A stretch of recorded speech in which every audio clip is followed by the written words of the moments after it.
Recording in progress.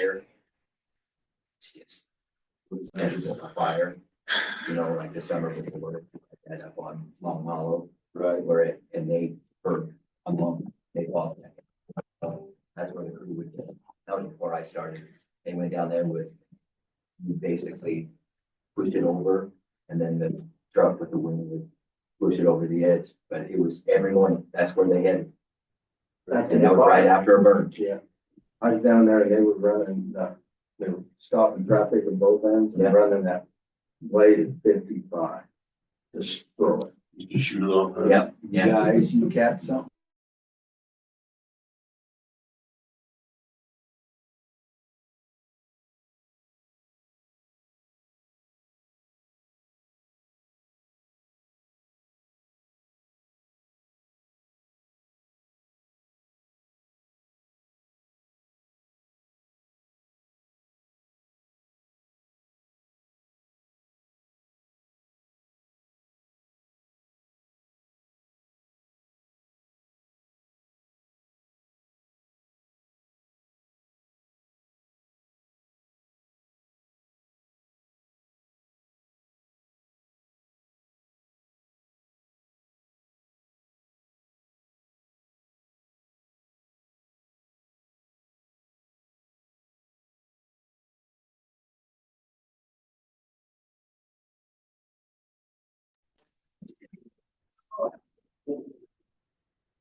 That's it.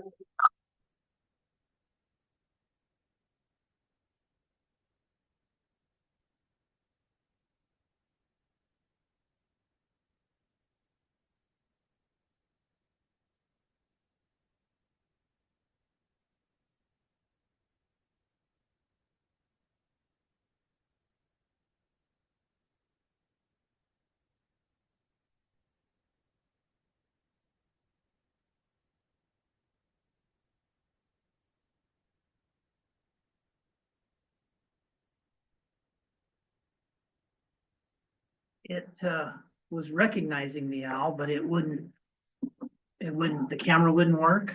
Ah, So I unplugged it and just restarting it. The eyes aren't on now, so it's not. Now the audio is recognizing the owl. And it says it's connected to the owl. Wait a minute. there's the eyes. Are you There gonna we be go. around? There it goes. Will you be around this afternoon? I can bring that laptop. That's right. Yeah. Okay, see what's going on with those drives. Yeah, definitely. Thank you.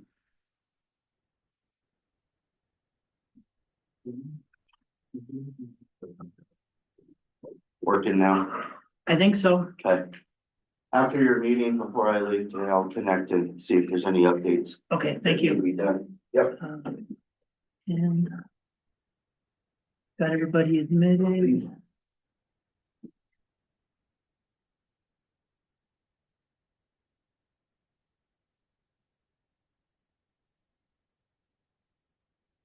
All right, sound check, Commissioner Doral.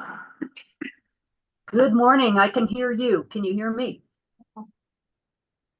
Can't hear you, Commissioner Doral. Can you hear me now? Can you hear me now? How about Melinda? Can you try to talk to us? I can hear Patty and you guys.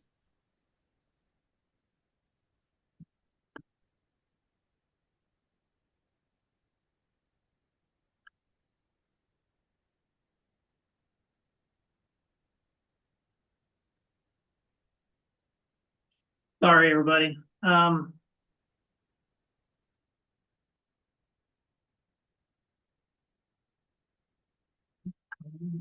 No. Okay. One more time, Commissioner Doral, please. Good morning, everyone. Can you hear me now? There we go. Thank All you. right. Worked our way through the technical difficulties. Good morning, everybody. It is February 5th, 2025 at 10:11 a.m. Sorry for it always catches us off guard when we're not prepared for it. So welcome to County Court is now in session. If those present want to stand and join me for the pledge.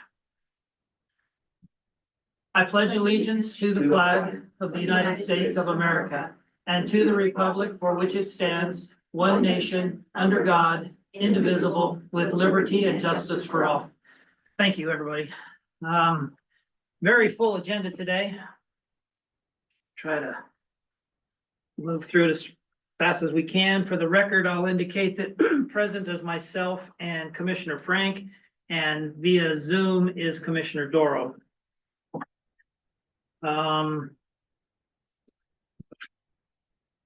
First item on the agenda is agenda approval. Any additions or amendments to the agenda? I move to accept the agenda as presented. I second. A motion has been made and seconded to approve the agenda for county court session February 5th, 2025. Any further discussion?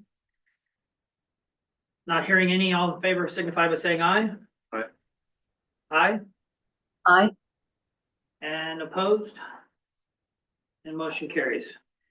Minutes for two sessions. We have a special session land use appeals on January 21st, 2025, and regular session minutes for January 23rd, 2025. Any discussion, any changes? Do we pass those together? We can do them together. We normally do them separate, but I don't know why we can't do them together, as long as there's no discussion on either one of them. If there was discussion, I think we need to do it separately. No, that's all right. Separate. I move to approve special session land use appeal minutes as presented. I second. A motion has been made to approve the meeting minutes from a special session land use appeal on January 21st and regular session county court session minutes from January 23rd. Any further discussion? All in favor signify by saying aye. Aye. Aye. Aye. And opposed? And hearing none, motion carries. Opportunity for public comment. Oh, on the regular session? On those regular session minutes, the one question I had, we're not ready to do the equine stuff yet because of the fee schedule. We're still waiting on that. Okay. Is that right? Or- We haven't, yeah, I I think, don't know. I hadn't heard anything about it. it was on the county agenda for the last court session, and then it was removed from the agenda because we hadn't finalized all of that. And building official wanted to read the, Okay. Okay. Yes, that'll still be on hold then. And I could have emailed you ahead of time, but that Chris Elliott with OSU is with a K. oh, Not the letters, but thank you. All right, with those minor items then, were we still good to approve the minutes? yeah. That first motion was only for the land use appeal. I move to approve the regular session minutes as amended. I second. Then a motion has been made and seconded to approve regular session county court session minutes from January 23rd, 2025. Any further discussion? All in favor signify by saying aye. Aye. Aye. Aye. And opposed? And hearing none, the motion passes. Now opportunity for public comment. Anyone present or online? We have several people online today, obviously probably because of the weather, so I'm gonna make sure I extend the opportunity for public comment to our virtual viewers. I don't see if anybody is. You're not coming off of mute, so I'm gonna presume that there is none. All right, anybody in the room? None. All right, so old business. Land use appeal case, court order 2025-06 in the matter of a local land use file number 24-18. As mentioned, the special session on January 21st, 2025, the county court moved to affirm the planning commission's decision. And with that, we have a county order in the matter of local land use file number 24-18 non-farm dwelling. Whereas on November 24th, 2024, the Harney County Planning Commission rendered a notice of final decision and final decision on land use file number 24-18, approving the application of Stephen Lyday on behalf of Jim and Susan Gilmore for a non-farm dwelling in the EFRU 2 zone. Whereas Thurston D. Ingles filed a timely notice of intent to appeal the final decision on December 4th, 2024. Whereas pursuant to section 9.030 of the Harney County zoning ordinance, the county court met in special session on January 21st, 2025 to consider the appeal.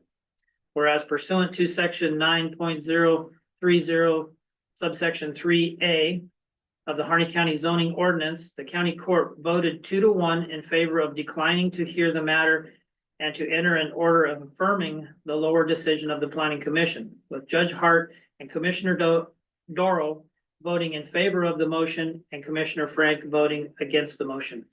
The court being fully advised in the premises, now therefore orders the final decision of the Planning Commission is hereby affirmed. It is so ordered. I will make a motion to approve order number 2025-06 as read, and as a formal order of the vote, the motion and the vote taken on January 21st, 2025. So moved. So a motion has been made and approved to approve order number 2025-06 in the matter of local land use file number 24-18 non-farm dwelling. Any further discussion?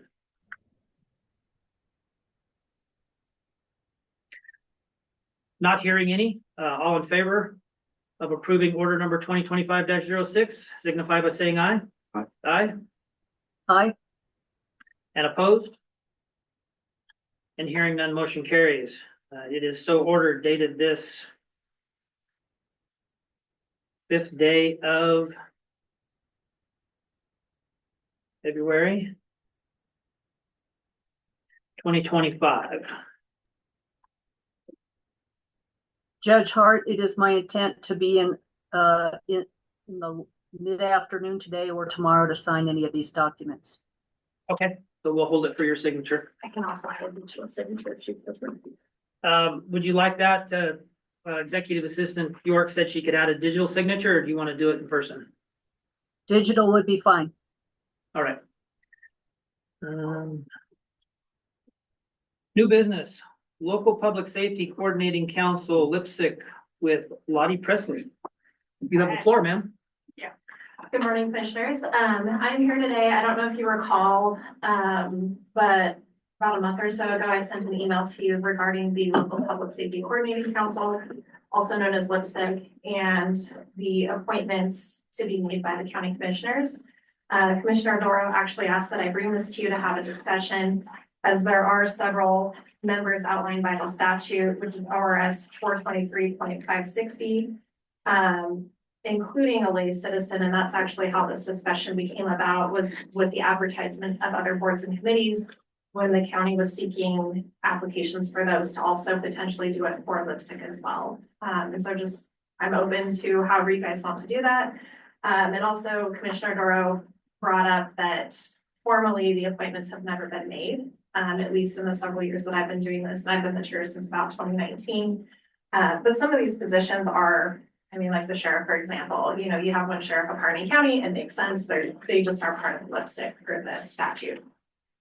Do those positions that are, you know, pretty much named, do those require an actual formal appointment, or are they just presumed that they're members and then the only members that have to be appointed would be at large or from other agencies? The way the statute reads, it's almost as if it's both ways. At the beginning of it, it says the Board of County Commissioners of the county shall convene a local public safety coordinating council. The council shall include but not be limited to, and then it lists several bullet points of who that is, such as the police chief, the sheriff, the district attorney. But even further, section E says a director of community corrections, a county commissioner, a juvenile department director, a health director or mental health director, or excuse me, not or, it's a mental health director, a representative of a community-based nonprofit organization, that provides victim services and at least one lay citizen, all appointed by county commissioners. Okay.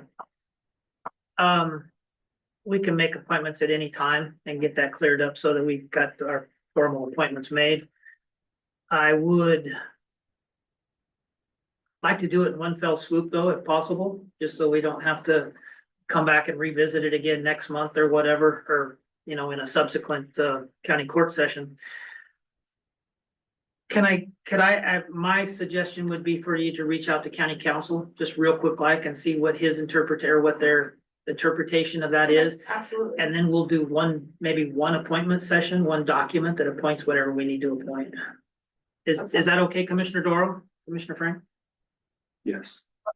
Yes, and if it is indeed something we should formally appoint, then that can just be one of our annual appointments at the beginning of the year in the future. Thank you. Yeah, absolutely. So yeah, with that in mind, it was my intent last session, the evening session that we had, to maybe try and do some of these all at once on one night, get our applicants to come in, introduce themselves to the court and the public, et cetera, and then do all that at once. I have noticed some boards and committees don't have a specific date as far as when the appointment or when the term begins and ends. Some of them, so we assume it's a January type of time frame, but some of them also specifically say July 1st. So we may have to do some of these twice a year, some in January and some in July. I believe that is the same for the lipstick, that I don't believe there's any timelines except for the chair technically is supposed to be, I think, picked every year. But I've been kind of it by default, so. That's what it is that. So then if there's no specific statutory term start and end time, the January or July, we'll just take care of it in January in subsequent years. And then what are the terms on those positions? Are they a annually appointment or are they a 2 or 3 year term? Is that for the chair or for all members? Well, just the members. Does it specify membership It terms? doesn't look like there is any term limits on this. I was just reviewing. No, I don't believe so. Okay. Again, coordinate that with county council, and if it's an as needed, maybe people will stay until or if we have to redo it annually. Okay, thank you. I will do that. Alrighty. All Thank you. Do you already have recommendations for the seats that need to be filled? I don't. Historically, for the citizen position, we have used a DHS employee, because that's not a requirement for the statute for them to be part of the lipstick. But like I said, with all the advertisements for the other positions, I thought it would be a good time to maybe revisit that and explore bringing in a community member to be part of that. Do we need to do an advertisement for a community member? And then if we don't receive any interested letters, we can do It's DHS. more or less your committee. What do you feel?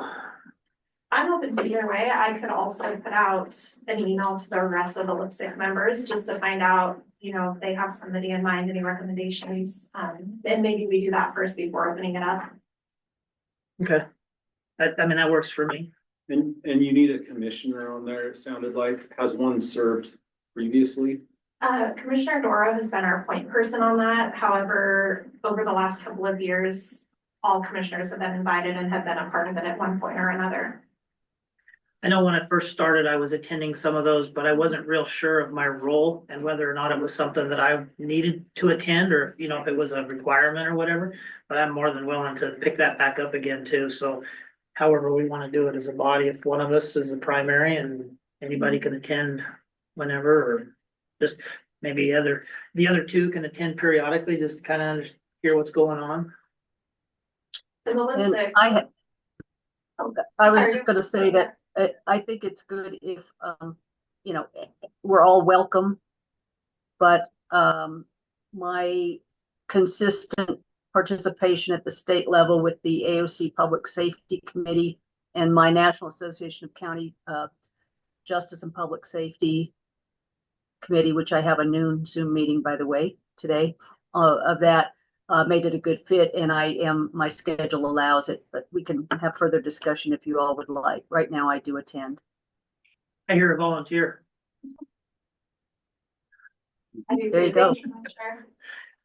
All right, thank you. So, look into that, see what, interpretation maybe on term and, how you want to recruit, et cetera.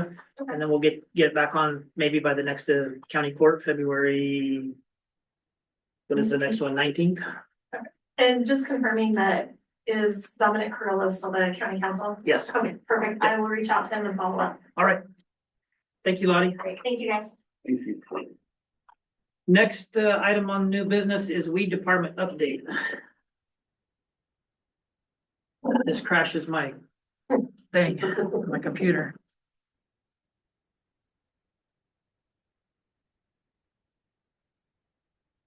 Will the presentation be able for people who go to YouTube to watch the meeting, for them to see the screen or not? It should. I'm going to open it up and then share it so that it should be part of the recording. Thank you. Which one, Jim? Oh, yeah, that one. That one right there?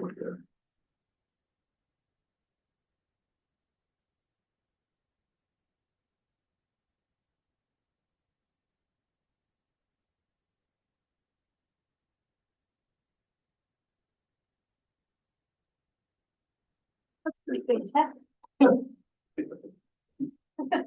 I did a lot of PowerPoints in my past life.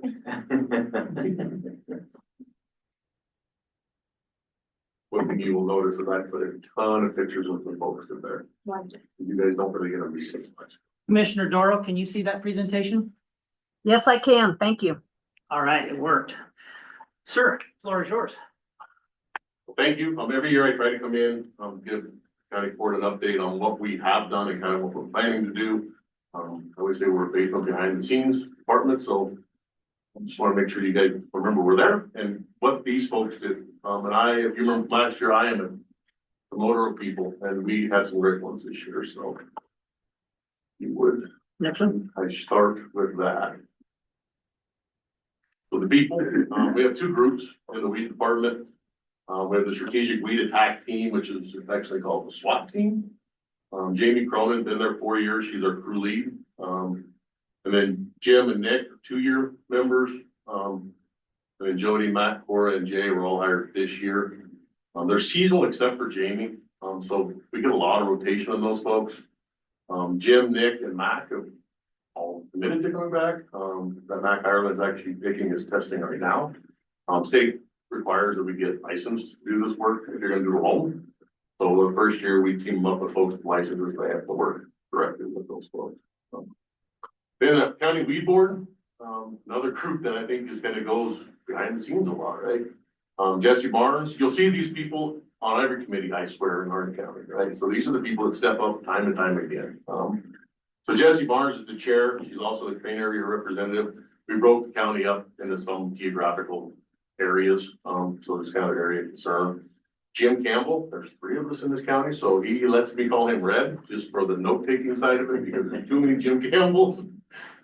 He's the vice chair. He's the Burns area rep. Carol Dunton, Druzy area.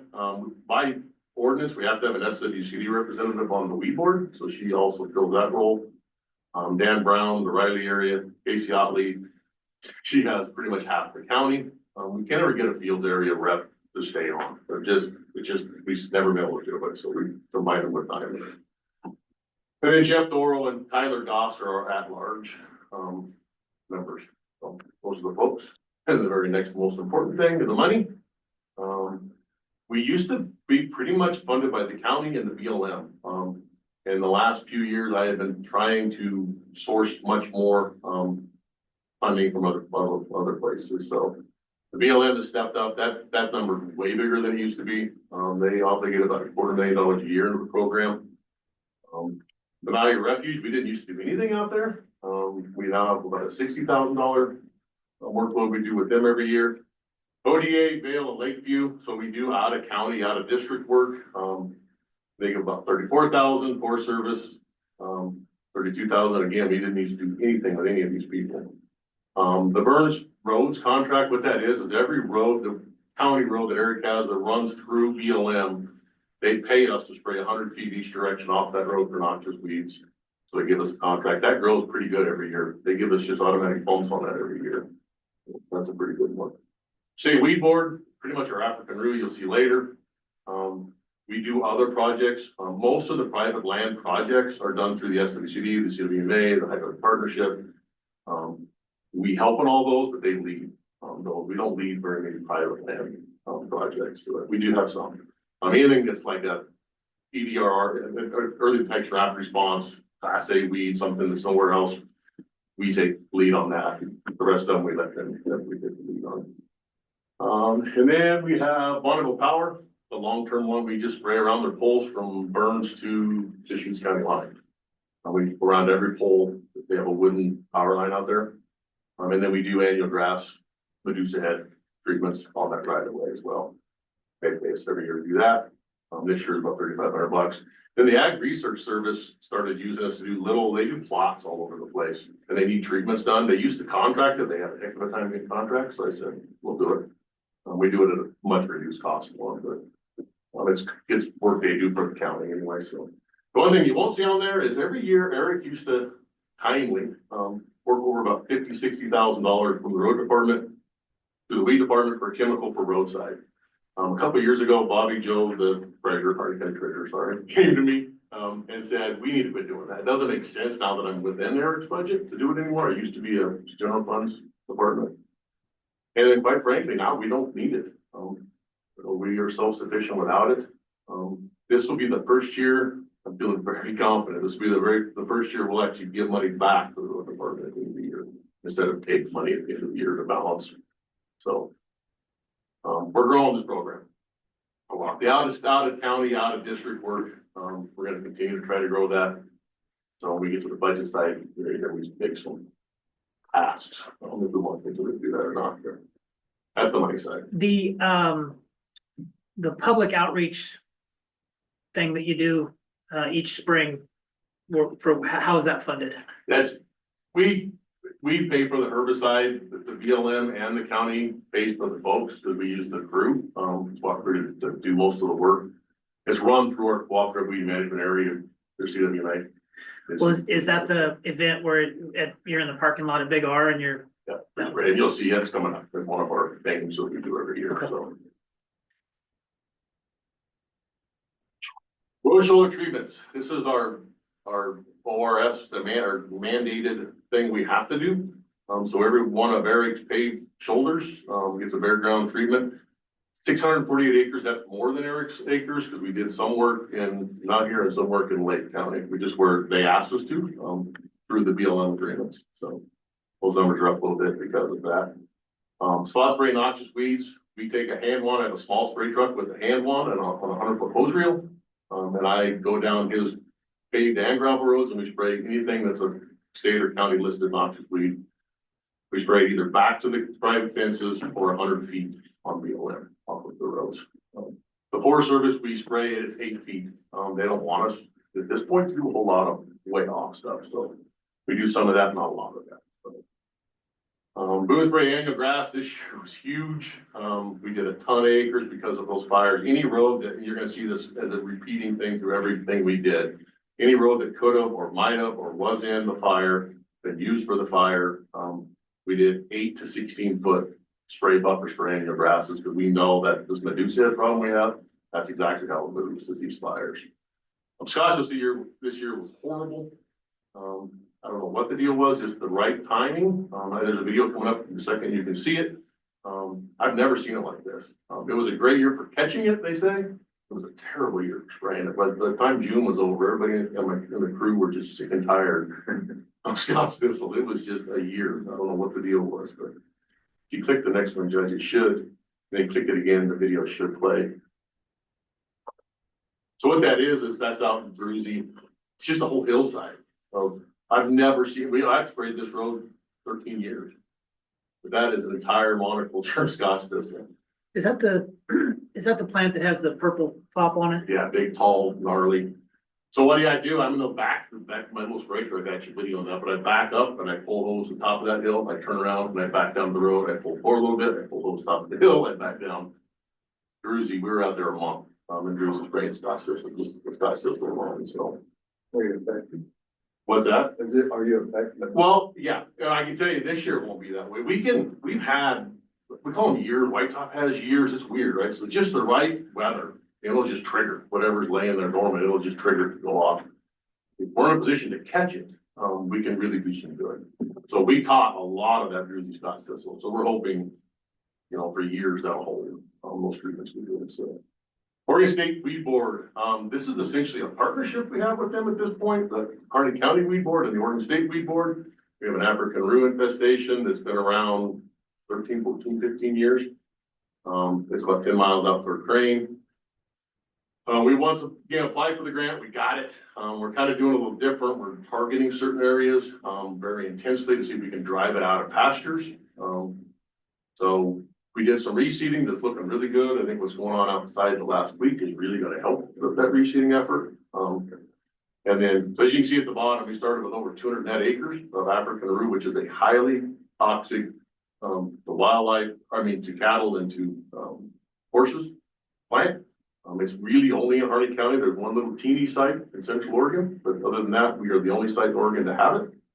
So that's why we essentially have a partnership. We don't hand this off to folks. We do it ourselves. And I don't know how long we're gonna keep doing that, but for the foreseeable future, we will continue to fight that fight. We got it from 200 net acres down to about 2. And that's just where it's been staying. We're trying to figure out how to get it below 2. People can't seem to drive it. It's hard to find what it is. It's 2,700 acre project area and we're finding 2 net acres. Is that 2 acres? Is that just popping up here and there then? It's a plant here, then but I can load a map on our GPS tablet. I can drive right to where it's gonna be. It's just a whole lot less than it used to be, but it's exactly where, I can just drive to those sites. I know exactly where they are. We gotta figure out a way to drive it out of the site. So we're working with the ARS, OSU, ODA, trying to figure out how do we drive it out of here? How do we get rid of it? So we know where it is. We just can't seem to get it out of there. So anyway, that's going forward. Out of county work, ODA, Vail BLM, Lakeview BLM. We sent folks everywhere this year. They love it. The crew absolutely, this is their favorite thing. They get to go see a lot of Eastern Oregon. We did Warner Wetlands this first year we did that. If you look at that kind of that far right picture, that's their camp. They insisted on camping it rather than camp and then stay in Lakeview at a hotel. They wanted to camp. We set up a camp out there. They helped Lakeview BLM and Oregon Farm Ag do a bunch of pepperweed there on the wetlands. Three Forks, Awadi River, that's kind of my baby because I really like Three Forks. We go down there, bring a lot of Scottsdale on White Top. Stinking water, we do that every year. It's actually a Burns BLM project, but they have ODA do it, so we just sub under ODA. And you'll see, I think on the next slide, why, because we also have the private side of that too, so it'll make sense that we do the BLM side of it. Ventura, Sucker Creek, and Leslie Gulch. Those are Jamie Cronin's baby. She will never let me take those from her. She absolutely loves that country. If you're gonna be Wadi, you understand why. They had about 28 acres. It was so cold. They were gonna camp this year. They ended up getting hotels in Caldwell. It was so cold. They kept freezing lines and they couldn't hardly keep working because their spray lines would freeze up and it was pretty brutal. But you see, that's that Mac Ireland, the kid in the standing on the rock, but that's the Oahe Reservoir. Kind of see in the background. Was that late into the fall then? Real late. It was early October. And it was just when one of those cold stormy snaps came through and when we're scheduled to go, you kind of have to go. We get so booked up. And this year, because of the fires, everything got compressed in the fall. So a lot of the work we would do throughout the summer, we had to do all of it, in September, October, November. So when they were scheduled to go, they had to go because we just had too many jobs behind that. So it wasn't as effective as usual because they were grumpy. When they came back, I met them at the shop and there wasn't a smile on anybody's face. They came back from down, but it was just cold, which makes it really cool. I envy them then because the Sucker Creek, Leslie Gulch, and the Three Forks and yourself, those are some of my favorite areas. Yes. Love those areas. White Canyons are pretty special. Yeah. All right, so here's the CWMA. We help with them. The CWMA is a cooperative weed management area. They're throughout Oregon. They're not as much anymore. We have one of the most active ones left in the state of Oregon. Harney County Weed Control helps with that. We used to house it. And then a few years ago, the SWCD came to us and said they would like to house them. It makes sense because they're such a private organization already. All the financials for that group used to go through them. So we moved them to the SWCD. We still are very active. We're a member of the CWMA, and I do a lot of work with them every year. We just don't, we don't employ them coordinator anymore. So this private section of the Stinking Waters, they gotta do theirs because they can use a drone. I don't know if you know, but on federal lands, we cannot use out there near drones, not yet. I've heard through the grapevine, there's one maybe now. It's being developed. It doesn't have any Chinese parts, any Chinese, anything in it, that we might be able to use on BLM. I think we're gonna see a whole lot of those when they develop those drones that can be used on federal public. Skydio. Skydio drones. They're American made. They used to be a consumer, you could buy them at consumer private, and they stopped their consumer line and went all government, contracting military and government agencies. Right. I think it's one of the few that drone companies that We can use, right now, we can do survey work with some of the drones, but we can't apply anything from the air off a drone, currently, so. Education outreach, last little bit, that's the free spray day, the top left, uses in our parking lot. And then we also, every year, because we have the one truck, we have trucks that are heavy duty, we get tasked, as a CWA member, to go pick up the trailer from Hughes County, that we use at the fair every year. And then we take turn staff in it, so. that's just a public outreach education Both at the are, fair. Yeah, we just have a, public booth. So, Immigrant Ranger District, this year, we do every road. If you think about everything from like Swamp Creek, Buck Springs, way on their side of Dry Mountain, all the way through to Otis Valley, Pine Creek, all the Forest Service roads, they contract us to run, to survey and treat any noxious weeds. A lot of closed roads as well.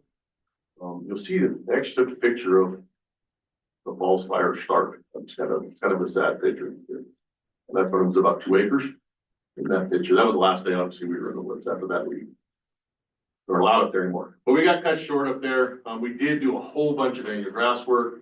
BLM did this too. Post fire is the way to do that. If you know there's gonna be annual grasses, go up there and do some post fire work. Those kind of left and right pictures, we were set up, and then we just have four-wheelers out there running tracks and rangers. We do the Delimit Dam every year. They actually had almost had that fail a few years ago. We went up, treated all the vegetation off of it, they rebuilt it, and then they just task us every year to keep it free of vegetation, so it doesn't fail. And then we do all their yards, all their equipment yards. How about Willow Reservoir? Yeah, I think that's actually private. Um, Well, we don't, I hear you, it's crazy. yeah, it's up off of Stinking Water, Right. at the end of north end of Stinking Water, or I mean, not Stinking Water, Like above Horton Mill. yeah. Yeah. I think it's not private, I think it's, The reservoir's BLM, is it? yeah. Cause they did the road right up to the cattle guard and stopped, and I just assumed there was a reason, I would have been up there, but that road they put in there is you could take a car in there. Yeah, they did all that work, Is but the reservoir's on public land. it? Yeah. I don't know why they don't clear that, cause it will fail eventually with all those roots in it. I know once upon a time they had talked about having to do some mitigation work because of the willows and how it was degrading the dam there. Right, So I didn't know if they had you maybe, no, they haven't talked to us about it, we asked them one year, but we skipped on me, didn't we? did I? Good refuge. So this year we kind of switched gears a little bit. We still do a lot of pepperweed, a lot of Scotch thistle for those guys. We didn't used to do anything out there, so this is a big win for us because so much of the pepperweed around Hardy County originated right there. So the more we can fight it there, the better off the whole area is. New concerns is just smooth brome, which if you're a hay grower, you love this stuff. It's kind of that one grassy picture on the bottom. It grows in really thick, it grows really fast. It's terrible for nesting birds apparently. So because that's what they're mandated to manage for, we did a bunch of smooth brome treatments. I actually went out there with a small spray truck and did a bunch of, we just killed entire fields. And then they're gonna reseed them what they want them to be, and see if the whole. Did a bunch of that and then Russian olives until the crew was tired of it. We go out there, we cut Russian olives, we spray a little bit of spray glyphosate on the top, and they did that for weeks. Trying to get control of the Russian olives on the refuge. Every time that lake expands and retracts, you get a whole forest of Russian olives that come in after that event, so Good. Yep. Burn BLM, so as you saw on the funding side, is they still are in the real world side too, the largest partner of ours. We do a ton of work for those guys. Everything you see on the county map is yellow, pretty much the crew runs it. So they surveyed 5,100 acres, which is surveyed, what it is it's actually transect lines across BLM pastures where they line up and they drive across it, they get the other end, they turn, they line back up and drive across it. I'm looking for weeds all the way across these pastures. We did about 30,000 acres of monitoring. They love that a lot more, because that's like high point binoculars. Instead of having to drive it all, they use glass. We would love to get the point where we're using drones to do some of this, when we're able to do some of this survey work. But SWAT crew treated about 390 acres on BLM. That's the biggest in a long time, but we've done from the ground because of those fires, and we did a ton of annual grass work. Every road, pretty much, they drove the piece of equipment on, we sprayed, 8 to 16 feet off each side. From Medusa head, Vietnam, and cheatgrass. 53 acres of broadleaf, Scotch thistle mostly in June. And then just every broadleaf weed you can think of, they have it somewhere.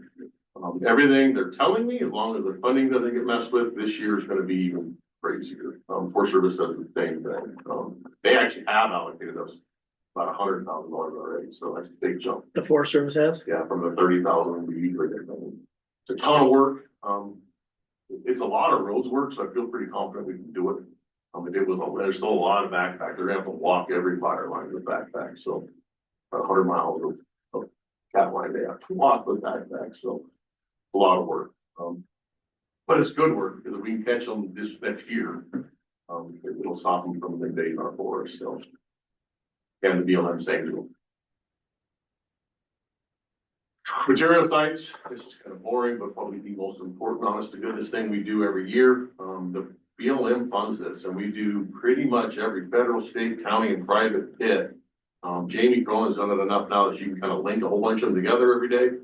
They pull into one of them, they unload all the machines, they spray everything, they load all the machines up, they move to the next one.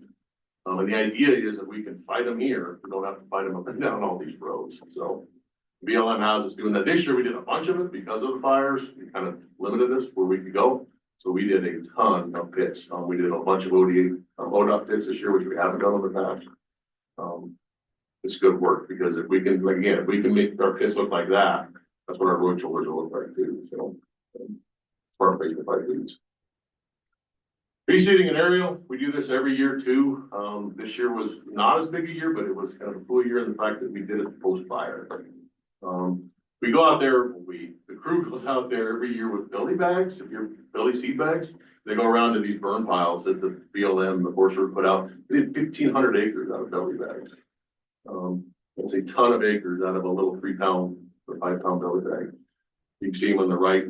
When it gets cold, they always find one of the piles that the BLM did light off, and they light it off, and that becomes their warming fire. It's cold. You sit out there on those 4-wheelers and yeah, that'll warm up a little bit, but 1,500 acres. Way up to BLM this year, they did about 40,000 acres of annual grass from the air.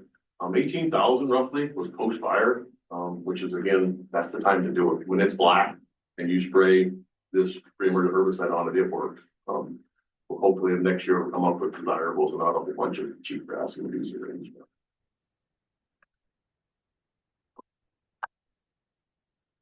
Brush culling. So this is our one bad thing of the year. Private land to BLM. We've never had it. If you ever looked at a map of Oregon on the ODA's website, we've always been a cookie cutter.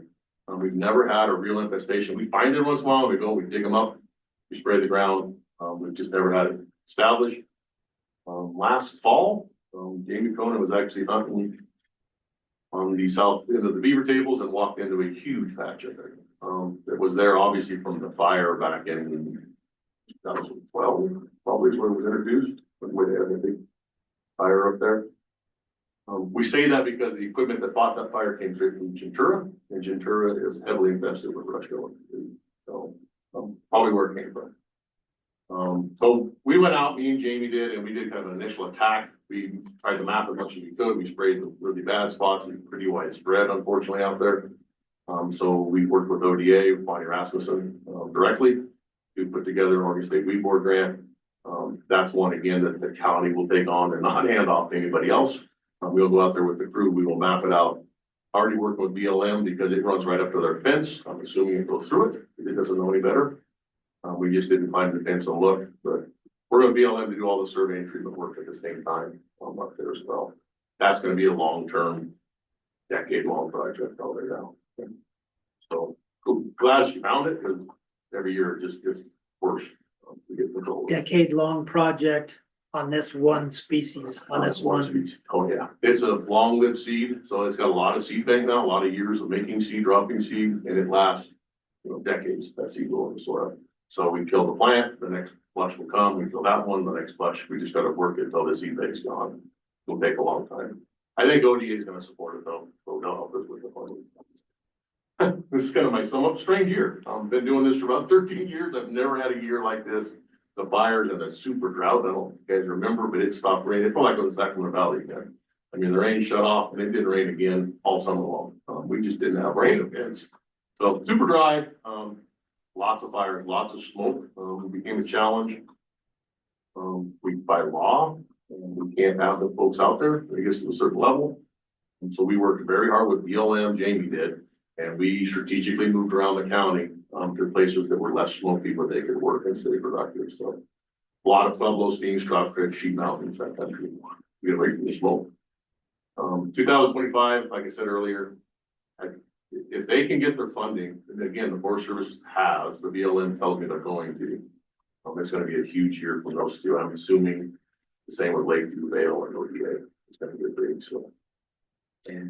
So with all this foreseeable increase in work, you're gonna need crews this summer. We're at what we I think for the people, I'm gonna say this because I would have never said this, we have the people. We've always struggled to get really good people, right, that care about this. And I can tell you, those guys that are in that picture, they all love the desert. They appreciate what they're doing. They see value, in their personal, for recreation, what they're doing. Good group of guys for doing this. I think we're gonna get most of them back. I was trying to help you with recruitment there. Yeah, it's the equipment. That's where I need help. We have some very good equipment. We have some very old equipment. So when we're running this big of a crew, we have to run it all. And our very old equipment really was kicking our butt this year. We just couldn't keep them. I couldn't keep them on four-wheelers, and I couldn't keep four-wheelers on trailers. We just have some old stuff. We have an opportunity through funding, and I'll show you when we get into the budget cycle. I think there's an opportunity we can take this year to actually get some equipment without costing everything. We can use some of this available flush of funding to cover the cost. All that equipment is leased. We lease it all back to the program. So I can show you, I don't think I've ever went through that with you yet, but. You've talked about it, but. We lease it all. So within 3 years, that's the deal we make with all these agencies. Within 3 years, every piece of equipment Harney County purchases for this program will be reimbursed to the county. So the third year, sometimes those payments get pretty big. But they have to pay it back. That's the deal. Well, the only reason we buy it is for the program. We wouldn't own it, right? We wouldn't maintain it. We wouldn't do this stuff. So they pay us back for all that equipment every time. So as you start to look at replacing ATVs, whatever, how do you normally do that? Do you trade in or? Nobody wants, we give some four-wheelers to the fairground. When we get done with it, it is, I wouldn't want it. Well, It's pretty used up. the reason I mention it is because we've had great success with getting rid of surplus vehicles from the road department here lately. So when you get to that point. Yeah, it would these things would make great like ranch rigs, right? So if you just want to, if they do have beds and you want a whole ranch rig, that's what these motors for normal recreating.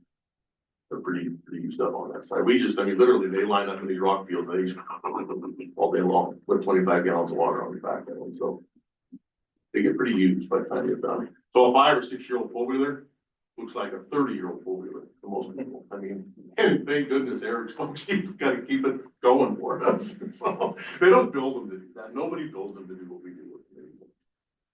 But yeah, for sure, we'll surplus them out. And they would be fine for, a barn rig, for a rancher. But we're great for that. Next one. I think that's it. So, yeah, Judge, are you able to send me this PowerPoint? you can have this flash. Okay. All right, we'll just hang on to it and I'll get it to you. And everybody online should have seen it, so it should be on the recording.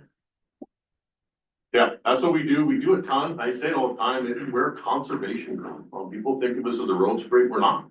They do way more conservation work than anything else that group does, working with federal agencies and state agencies. What we do, we also spray our roads, because we are mandated to. That's the work we like to do right there, what they're doing. Any questions or comments for Jim? Commissioner Darrow here. Jim, thank you so much. I always appreciate hearing all about the work you accomplish, you and your crews, every year. So thank you for your excellence, keeping us informed. Thank you to our partners and to your crews. And if and when you do need to trade in or sell anything, our executive assistant, Holly York, is great assistance in hosting things in additional places that get the word out. But again, very informative. Appreciate it. Thank you. I like the fact that your department or sub-department is self-sufficient for the most part. It seems like last year during the budgeting process, you mentioned that you could expand more, but it's hard to get staff. And you kind of spoke about staff earlier. The staff that you have is reliable and good. Do you foresee that being a problem? Because like you said, this year post-fire, there's probably gonna be a big demand. It's always a problem. Getting the right people. Getting people is easy, getting the right people. And we send these folks to the corners of the county, right? So we are counting on them to be honorable, ethical, do the right thing when people aren't looking. We count on that. So we're pretty picky. Me and Jamie are both very picky. We've always been able to do it, but I can tell you, this year we get a home run, I think, with the folks. Jay Masterson was one of them. I'm going to call him straight out because he kept us going for a long time. He's actually went back. He's a Texas A&M student. I think, or Texas Tech. I don't want to get in trouble. But he's a vet student. He's going to come back to Hardin County as a vet, but as a veterinarian. He just works with us and he's going to school.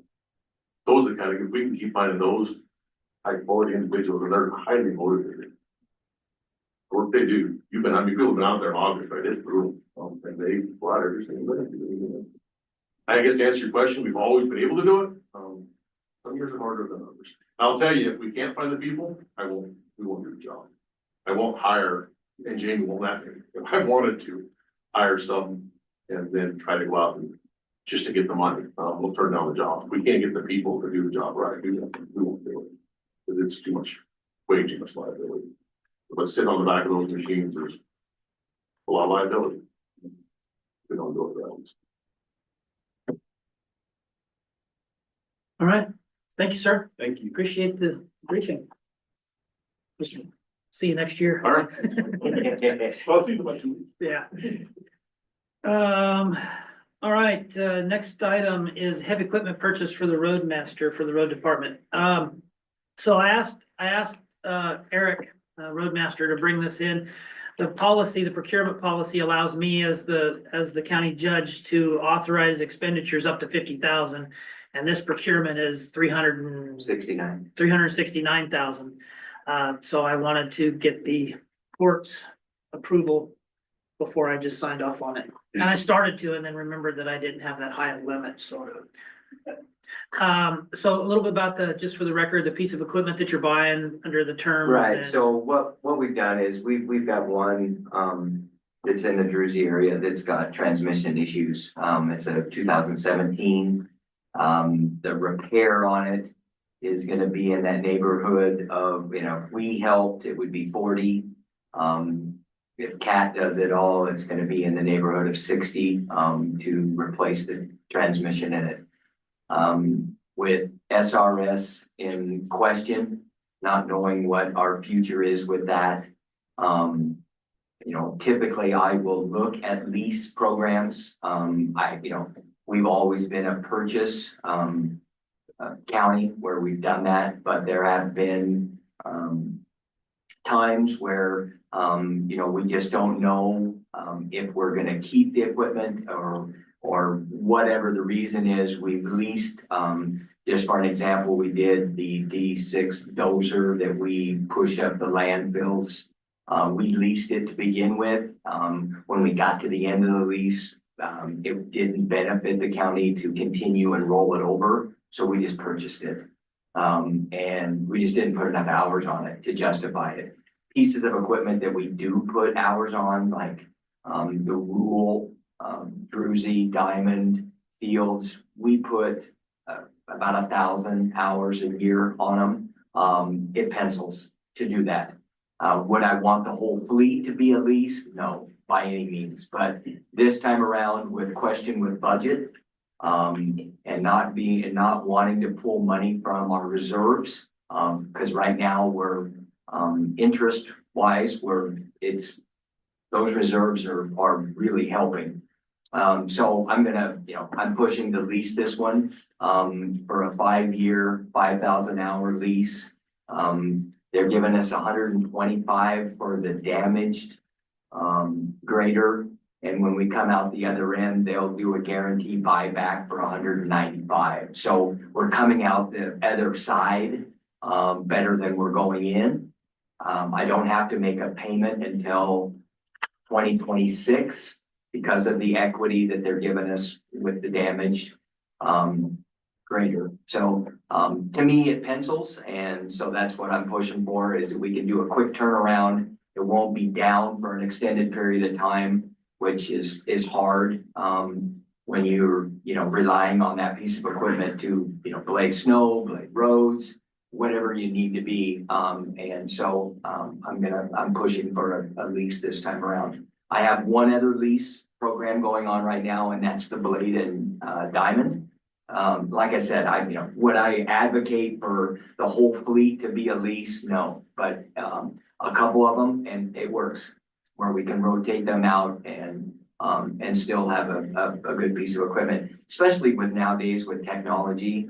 Technology is great, but there's times where it can be a hindrance. So Is the 369, is that the total purchase price? correct, And then how much were they gonna give you on the trade-in? 125, And then what was the guaranteed buyback? 195.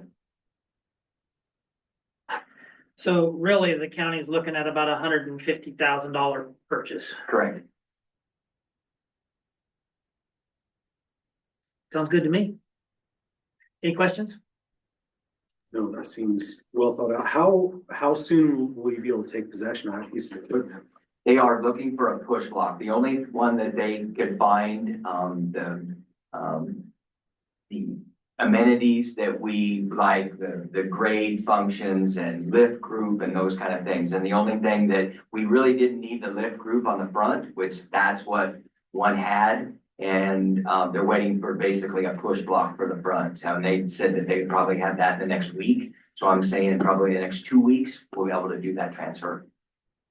For this layman in the room, that's the attachment on the front, that's the setup on the front. Right. Yep, and we just don't use it. We do have a couple of blades because we do have some V plows out there for when conditions are really bad. I mean, Steve's seen those conditions where we have to actually put a V plow on the front to plow snow. But we just don't use them that much, and we can use different blades to do that if we need to. Is this one gonna be stationed somewhere specific, or are you just gonna haul it Druzy. around? No, in it'll be Druzy? Druzy. Okay. Yep, it'll replace the one that is in Druzy now. So, for my role then in signing the contract, I would ask for a motion. Unless there's any more questions, Commissioner Doral. I have no questions. I would move to support carrying out this sales agreement and enabling Judge Hart to do so on behalf of the county. Second.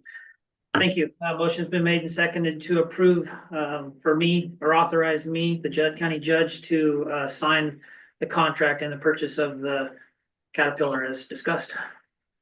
All in favor signify by saying aye. Aye. Aye. Aye. And opposed? And hearing none, motion carries. Thank you very much. Thank you, Eric. Next topic up is the sage grouse update.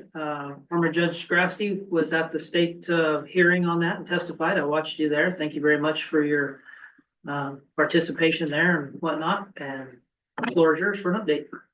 Okay, I'll try and pretty much take the sage grouse. I think I don't want to wander off topic just a hair. Yeah.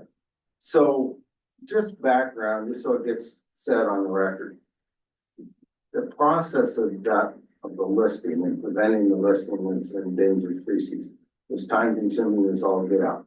We all knew that there would be iterations of that plan that would move ahead into the future.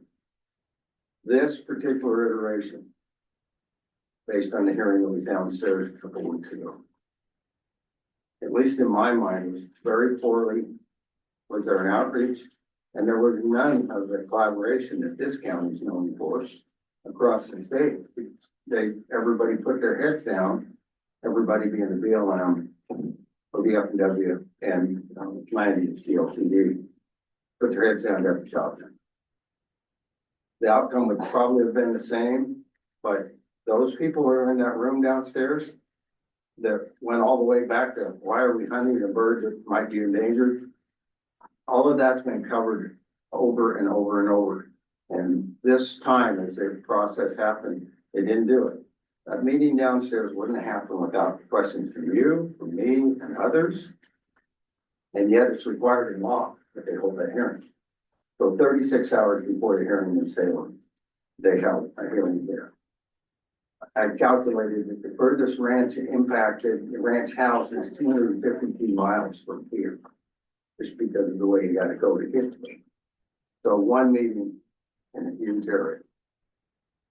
Anyway, you heard, I think both of you were in that meeting and heard it. And by the way, Barbara Kennedy did an article last week on this topic, and she did an incredible job. So if you want some data, it's worth going back and reading a lot of her work. She got it put together pretty good.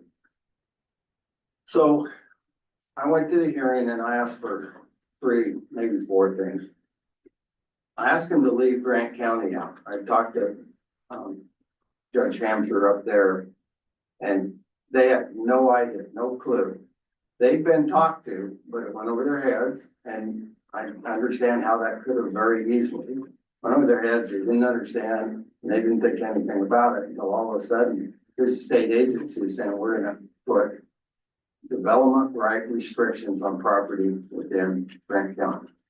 So I asked them, don't add them into this, your decision today, come back and revisit it, but go up there and have a real sit down. Not our problem here in this county, but it's still a big deal. There was 2 definitions they wanted to change for the area in question is poor habitat and low density. And I said, wait a minute, this took hours and hours to come up with those 2 definitions that everybody being our constituents, our ranchers, that we could all live with. And they were gonna change it to, my cynical attitude here, but they were gonna change it to, yeah, whatever ODF&W said, that's our definition. And I begged them not to do that. And then also really encouraged them, they put a date in the ORA they were voting on at the hearing in Salem that says we'll do the next iteration by this date, about 4 years out. And I really encouraged them to get after a collaborative process like they did before now, to get it done right, 4 years. So background of this, so the court knows, the BLM approved the sage grouse plan update the last day of Biden's term. It had been ready for months and months and months, but it just couldn't move it up through the system until that very last day, and it got signed off. ODF&W accepted the map a year ago, and I know Commissioner Shellman was there. In some way, we didn't reach out in the community. I'd asked 5-9 years ago to be a part of it when the next mapping process came out, and new staffing at ODF&W, they had no clue about their request. I missed it totally. Not my job anymore, but I missed it totally. And so we got this whole process done all the way through, and now we're trying to catch up. Then the last thing I asked LCDC to do was to, I'm not sure the right word, approve, accept the map that was in front of them from ODF&W. If we don't do that in Oregon, you can see U.S. Fish and Wildlife looking and going, oh, they don't care anymore. Oregon has a carve out. If another petition for listing comes forward, there's a commitment from U.S. Fish and Wildlife calculate Oregon different than the rest. That's 100% true because of the efforts of people from Harney County. The High Desert Partnership, others, that's what drove that process, the collaborative process, and U.S. Fish and Wildlife liked it. And so it's a win, and that carve out is important to keep. So they did everything I asked. And they'll revisit this in particular Grant County, but that's Grant County's problem. So if I may, I watched the hearing and it ran longer than I expected. And I had another appointment right in the last probably 20 or 30 minutes of it after you'd spoke and a couple of other people there. So I missed what their ruling or what their decision was. Did they adopt those recommendations or did they? So the administrative rule change they had in front of them, they changed it to the recommendations that I suggested that they do. I guess you can't say they changed the map, because they were gonna accept that anyway. But they changed the definition, left it as it was, they left Grant County out. And they focused on making sure, so we said they would focus on making sure the next process is more broadly done in collaborative process. Good, thank you. So a couple of things I want to make sure the court remembers. You guys may remember this better than I do. We've all been around a while, but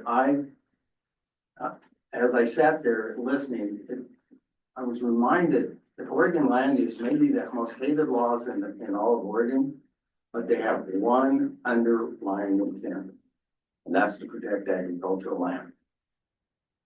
No other intent in there that drives it the way that does.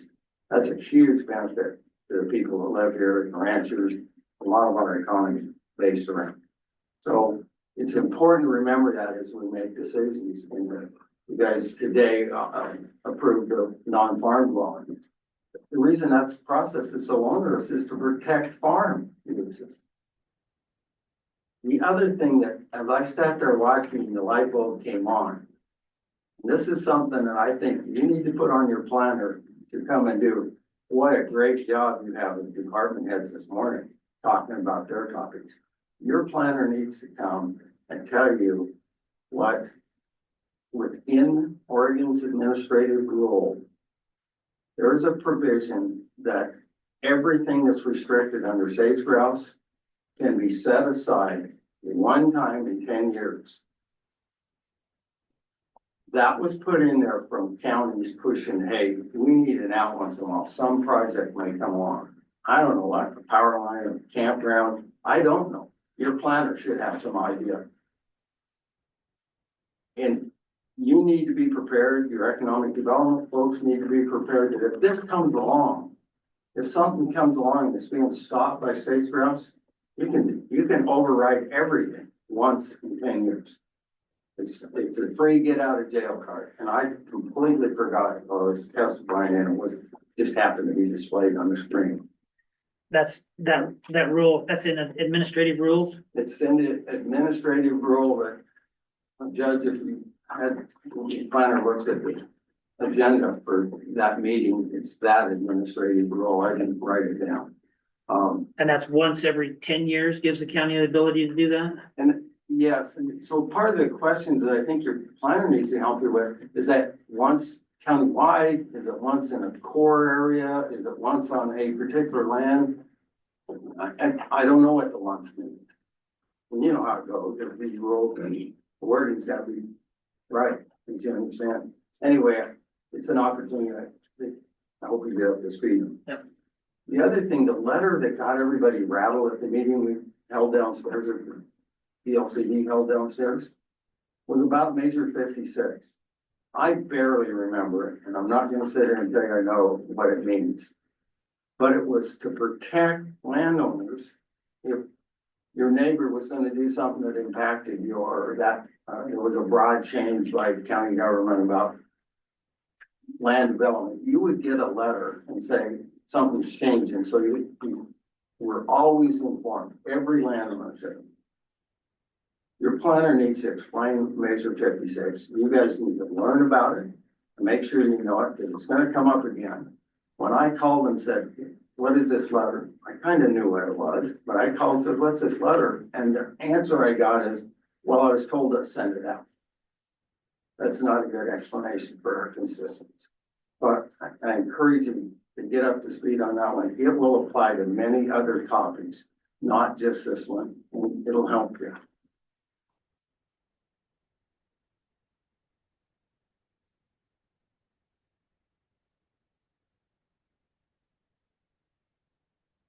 So I encourage the court to do a couple of things.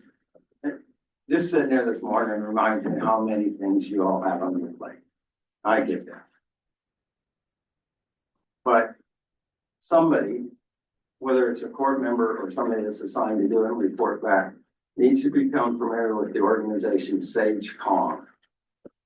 That's the behind the scene collaborative group that pushed everybody out. John O'Keefe, the rancher that testified after I did at that hearing, from Lakeview, he is a founding member of SageCon. There's one paid staff and she does a great job of making sure everybody knows about it. This process got by her as well, because there was lack of communication. But you don't have to do all that if you have some involvement with her, and just encourage you to keep you informed, even if it's maybe an annual visit. I think the court needs to formally tell ODF and W the next time that the mapping teams are put together. They call them LIT teams, and I don't remember what that acronym is. That you want to have representation on it. Whether it's a court member or somebody that you're choosing, you need to have representation on that. And we need to be thinking broadly enough to what's the impacts. Your planner needs to bring you a map and say, these are the private grounds that were affected in Harney County with this mapping change this round. I think you heard him say, oh, it's only 8% of the total. That's 73,000 acres. Now, it's all of Southeast Oregon, but it's a lot of acres. I think the number was 920,000 additional acres added to the map, and of that 8% were private lands. That's right. Yeah. So the 900, right? So mostly on BLM. But that could impact any of our ranchers raising on permits. So I had, as far as the mapping exercise goes, I had our GIS specialist put those layers on our county map website. So, and you can switch back and forth between the 2015, is that right? 2015 and the current and the new amended maps. So you can kind of look and see what the difference is, where the added areas are versus based on the legend and the shading. It'd also be kind of nice to have that list of owners. I didn't dwell down far enough in there, you know, with Onyx and others, you could do that. None of my business, it would be private landowners, but having a conversation. And SageCon could drive that conversation. You don't necessarily have to, except to encourage it. There are agreements, so they talked about CCAAs. So that's with US Fish and Wildlife and private ground, that's cooperative candidate agreement with assurances. So if a landowner enters into those, he says to US Fish and Wildlife every few years, here's how I'm gonna manage my land. They say that's great. They don't have authority over it. They just recognize it. And if it's ever listed, his ground gets protected because he had that agreement.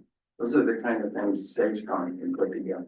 Yeah, with my time in the BLM in Nevada, I knew of a rancher or ranchers that had some of those agreements.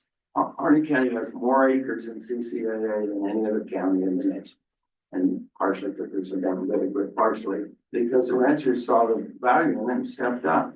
But getting that word out is so difficult. Getting the word out to these three department heads, what they're doing, you know how it is. It's impossible. It's as hard as you try. So let me end with that. One of the things I was shocked at in Salem the other day, I haven't spent time wandering around through the Capitol building and talking to legislatures, going to department heads that are still remember just BS and rolling. Harney County's been known for decades and decades as the place that comes up with creative ideas and has the leadership in rural areas. I got asked several times, what happened to that? That's on you guys' back. You wrote the best letter I've seen out of this court to Wyden and Benz about SRFs. I don't know what your plans are, but if you don't go to Washington DC with NATO, and if one of you is not the leader on SRS funding, how it works, what the formulas are, how the difference is between the east side and the west side of getting money, you are missing a real opportunity. Your job is about nothing else but relationships. I had Whiting's personal number, Benson's personal number, the governor's personal number, and my cell phone. I can tell you, I called him perhaps 3 or 4 times in 2 years. But I had it. You guys should be on that level. And maybe you are, and I don't know that. May just be talking crazy, but guys, don't miss this opportunity. You need to be with NACO. And when one of those, a US Senator, Cliff Vance, or somebody from another states asks a question, you need to be the one that can answer. I can tell you in the past, at least 30 years that I know of, there was a county judge from Hardin County that answered those questions. Everybody else in the room turned and looked. How's this work? You guys can do that. And I think you have an obligation to. You know what it's like if you don't get SRF. Every year, for 18 years, we fought this same battle. Right now, anything that Wyden asks for, the administration's going to step on it because he's a Democrat. It has to be driven in some different way. Wyden don't know how, but. So I got an email yesterday or the day before, from Senator Wyden's staff that, Senator Wyden, Senator Merkley, Senator Crapo, Republican Senator Crapo out of Idaho, and another Republican senator, I don't remember the name, have all, jointly, reintroducing the SRS appropriation, into a bill, whatever. So my question to him was, this is probably a crystal ball question, but I asked them, so do you think, obviously we budgeted for this and kind of we're expecting to get it in our current fiscal year. And would we be likely to see it before July or June 30th? And obviously their crystal ball didn't look that far out. So we're hoping, but they weren't able to really say it. Judge, you are right on, with one exception I'm gonna tell you. You're sitting in that room with 40 or 50 other county commissioners and judges from around the nation. And you're the guy asking your senator face to face that question. It's a different question. Yeah. That's just my experience. You guys, you do a great job, and I appreciate all you do for this county. This is a great meeting, and I love the update we got from really good staff. Yeah. All of who I hired. Thank you, sir. Thank you. Any questions for Mr. Grasty? Thank you, I sir. appreciate it, Judge, retired Judge Grasty. Thank you for going to Salem. Thank you for giving us this update, and thank you for your recommendations as well.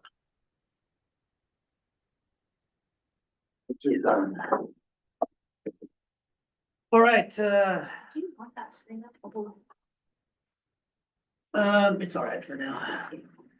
I didn't realize that didn't come off of I stopped sharing. Uh-oh, batteries. We killed it, Bill. Oh, it's very full.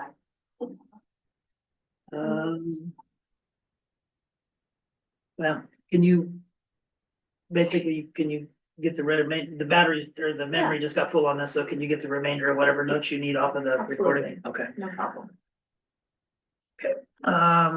So what do I need to do to get this to stop sharing or stop projecting?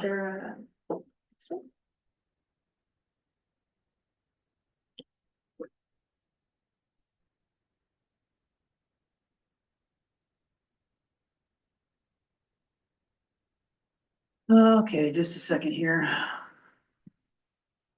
From my perspective, it's working fine and the sharing thing is gone. Okay, I think I got it here.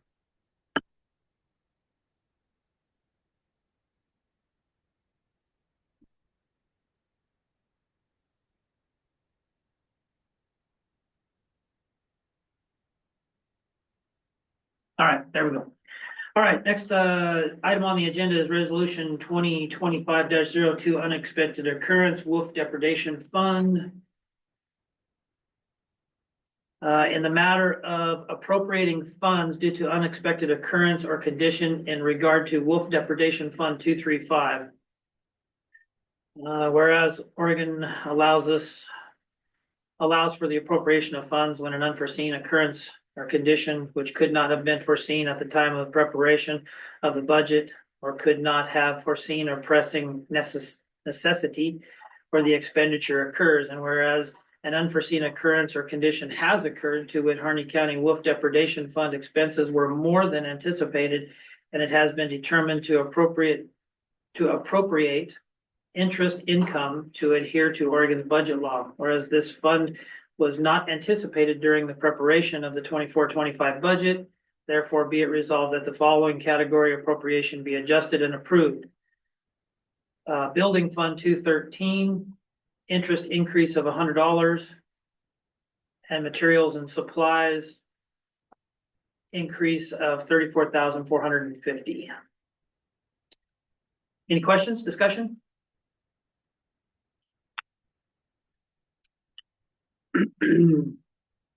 So we're taking $100 of interest from another account to cover the $100 deficit for the wolf depredation fund. Is that correct? Treasurer Heaney, if you're, just to clarify this, if you're available, could you step in for a moment? And an administrative point, I just noticed that for the done and dated, it says Harry County, not Harney County Court. Oh, can you reprint that real quick, Mike? Here.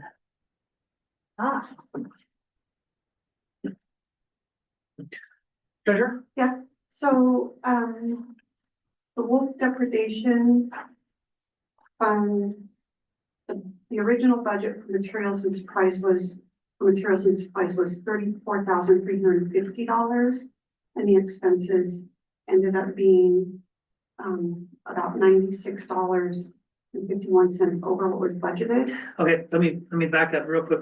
So we have Building Fund 213. Should this be the wolf depredation Yeah, fund? it should be. Okay, so we need to correct that then.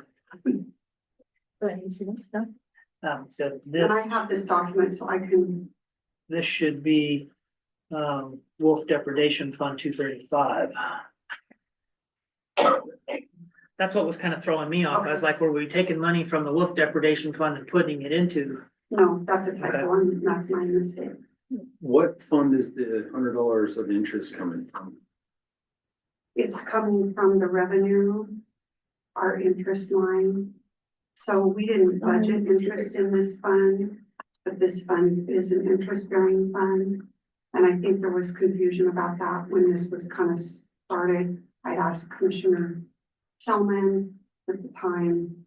I don't think she had an answer, because some of our funds are not interest-bearing funds. Most of them are. This one is. We didn't budget for the interest. Luckily, because we've received interest, we can now appropriate a small amount of that to correct the overexpenditure. Excellent.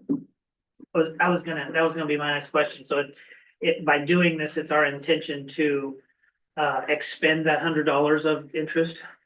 Correct. Okay. So the interest of $100 would decrease that line by 100? Well, I'll show you. This kind of makes it a little easier to understand. So, this is the current budget for the interest is 0, but we've actually received this amount.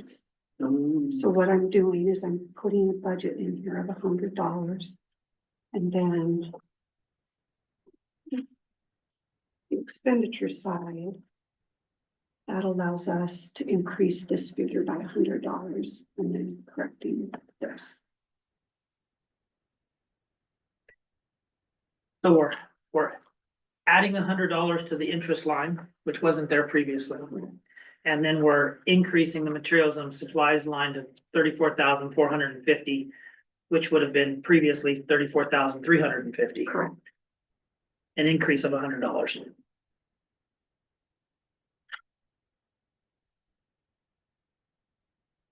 Would you like me to go? I have this Word document. Would you like me to go update it real fast and bring it in? Holly just did it. Oh, thank you for the best.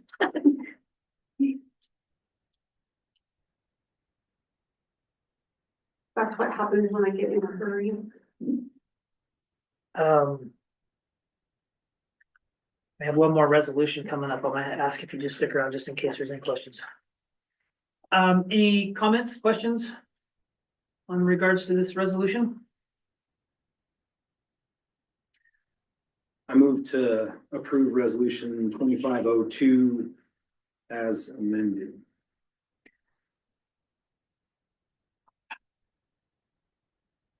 Here a second?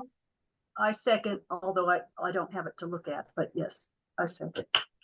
So I have a motion, and it has been seconded, has been made and seconded, to approve resolution 2025-02 in the matter of appropriating funds due to unexpected occurrence or condition in regard to the Wolf Depredation Fund 235, to wit, an increase in the interest line of $100 from $0 to $100, and then an increase in the materials and supply line to a balance of $34,450. Any further discussion?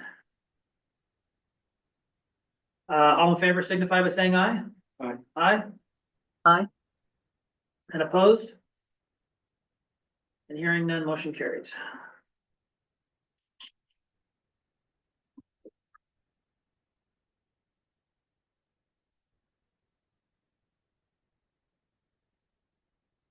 It's a little late to be asking this question, but the sheet that you showed me that explained we have $749 that we actually made in interest. Correct. And so we're utilizing some of that interest, but the total revenues for that fund only says 27,000, not 34,000. So the payment for that came in, if I recall, the previous fiscal year. So on the revenues here, Rob, where it says like we have a budget with 28.6 for this year, but we've received 0. We actually got this payment last fiscal year before July. And I'd have to go look to tell you exactly what it was, but So it was last year's revenues and not this year's Yeah. revenues. Okay. it came in like maybe after the budget was all done. Thank you. All right, next item is resolution 2025-03 in the matter of an intra-fund transfer of appropriations within categories for B Street Expansion Fund 234. Such true. Whereas the 2024-2025 appropriated budget for the B Street expansion grant was fully budgeted in an expenditure category not recognized by Oregon Department of Revenue, and therefore requires the following changes in appropriation to adhere to Oregon budget law. And that is, we had the funds budgeted into reimbursed items was the line that was in, and budget law doesn't recognize or doesn't authorize a category of reimbursed items. This was noticed to us by Department of Revenue after the budget was prepared. There were several places in our budget that we needed to make some slight corrections like this just to get everything into the appropriate categories. So it would be a decrease of $2,250,000 in the reimbursed items and moved into materials and supplies. Whereas there was nothing, we didn't have anything in materials and supplies, did we? So it was 0. Correct. So the balance in materials and supplies for appropriation would be $2,250,000. Housekeeping more than anything, but just making sure we're in compliance with the budget law. And this was slightly touched on when the auditor was here, and so I just kind of went through to try to correct anything. Any comment or discussion? If not, I would entertain a motion. I move to approve resolution 2025-03 in the matter of intra-fund transfer of appropriations within categories for B Street Expansion Fund 234, an increase in the material and supplies line of $2,250,000, and a decrease in the same amount from the reimbursed items. Second.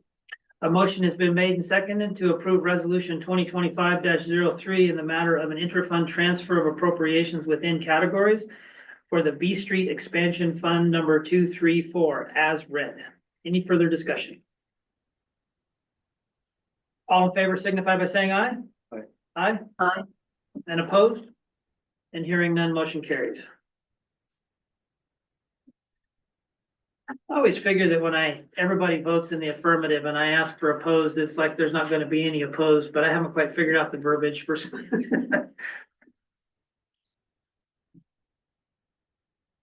All right, the next topic, kind of staying on the agenda and kind of staying on the topic of the B Street expansion project. We have an intergovernmental agreement before us between the city of Burns and Harney County. And what this entails is that these funds came through Business Oregon, and they were awarded to Harney County for an infrastructure project, and we chose the B Street expansion for needed utilities and infrastructure out to a piece of industrial zone property that the county owns on the west side of town. Since that infrastructure would ultimately become the property of the city of Burns and they would be maintaining it, it made sense to have them be the contracting agency, and the funds would then transfer through the county to them. That's what this agreement is intergovernmental agreement, so that we have the authority to transfer those funds from one governmental entity to another. And it's also required by Business Oregon to have this in place as well. So as soon as both Burns and Hines sign this, then we'll get a copy to them and it'll be in effect. That's a brief summary of what it is. Any questions? That was a good synopsis. Thank you. Has our county council reviewed this? Yes, it has. It has been reviewed and approved by both Burns and county council.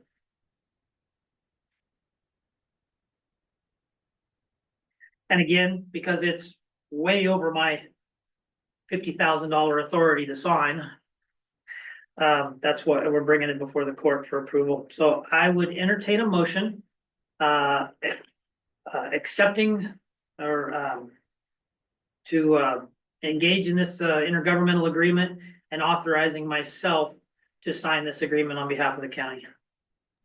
So moved. Second. A motion has been made and seconded to approve the intergovernmental agreement, right-of-way use and development, West B Street and Pacific Utility Extension between the municipality of Burns and the county of Harney, and authorizing me, the county judge, to sign and execute this document. Any further discussion? All in favor signify by saying aye. Aye. Aye. Aye. And opposed. Hearing none, motion carries. I will.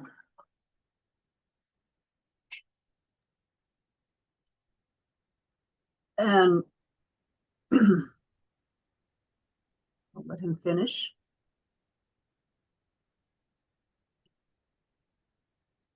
Gonna be around this afternoon. Have questions? Thanks. All right. Excuse me, Judge. Yes. I did not know for sure if Tony was going to show up today, but had I known she would and would not be here for public comment, I would have asked to add her as a late item.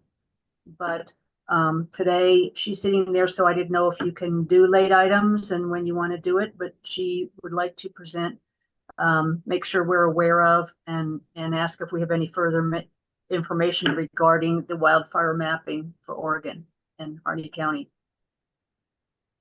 So just to make sure that it's cleared and weather and roads and everything, I will make a motion that we amend today's agenda to include Tony Foster. And the topic being the wildfire hazard mitigation map. I think I got that right. I also have an update on the Greater Idaho unit. Okay. So I made the motion. It's been seconded to add that to today's agenda. All in favor, signify by saying aye. Aye. Aye. And motion carries. So let's add that to it, down under, new business. And then, so with that being done and taken care of, floor is yours, ma'am. Thank you. I was, like everybody, received this letter and the mapping, went on the website to do the map. Our little area, which used to be, B&S Auto Wrecking, which it hasn't been for quite a while. We're in the high risk zone.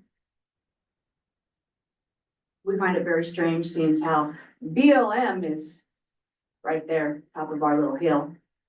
There's nothing but concrete and blacktop, but they're in the high risk zone. Tim Riley down below, between the BLM and our place, is high risk, and they've got 2 or 3 ponds. Past us is Matt and Lisa King, also in the high risk zone. They have ponds. There's 3 gravel pits up there. Now there's cinder pits, so most of us know it's already been burnt once. All that is in the high risk. Now I looked at the map again last night, just getting my brain wrapped around this, because I had thought that Matt and Leanne, their property, which is the first one as you're coming down Rucking Yard Lane. They're not, but they're in the next lower one. But their fields are always, I mean, they grow hay and alfalfa and everything else so that they've got water on all the time. Their pasture where they keep their critters has got an irrigation ditch which goes through it. Right now they've got sheep and goats there. There is a small acreage between us and Payless on the backside. And I can't remember who else is back there, but they're in the hot zone. They're rated high. And so are Payless. Now, what I learned from the first go around when they put this mapping in, it doubled our insurance.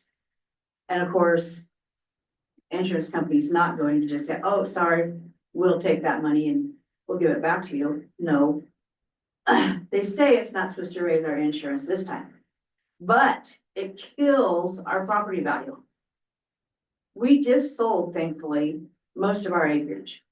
We kept 6.2, which is our house, our shop, my greenhouses, and our little orchard.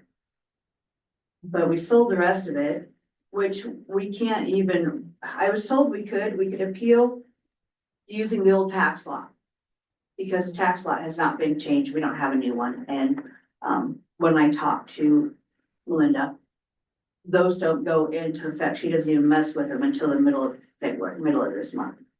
So to appeal with our own tax laws, because we now have a new one, because we went through the whole process, we don't have a tax lot number. But I was told by Mr. Mark Owens to do it by our old tax lots. To me, that doesn't seem right because they're owned by somebody else now. Well, part of 1108 and well, it's 1109 and 1108, part of one. We're still on, but it's been separated, split. We don't have our lot number yet. But the rest of it is somebody else's. This happened all right before Christmas.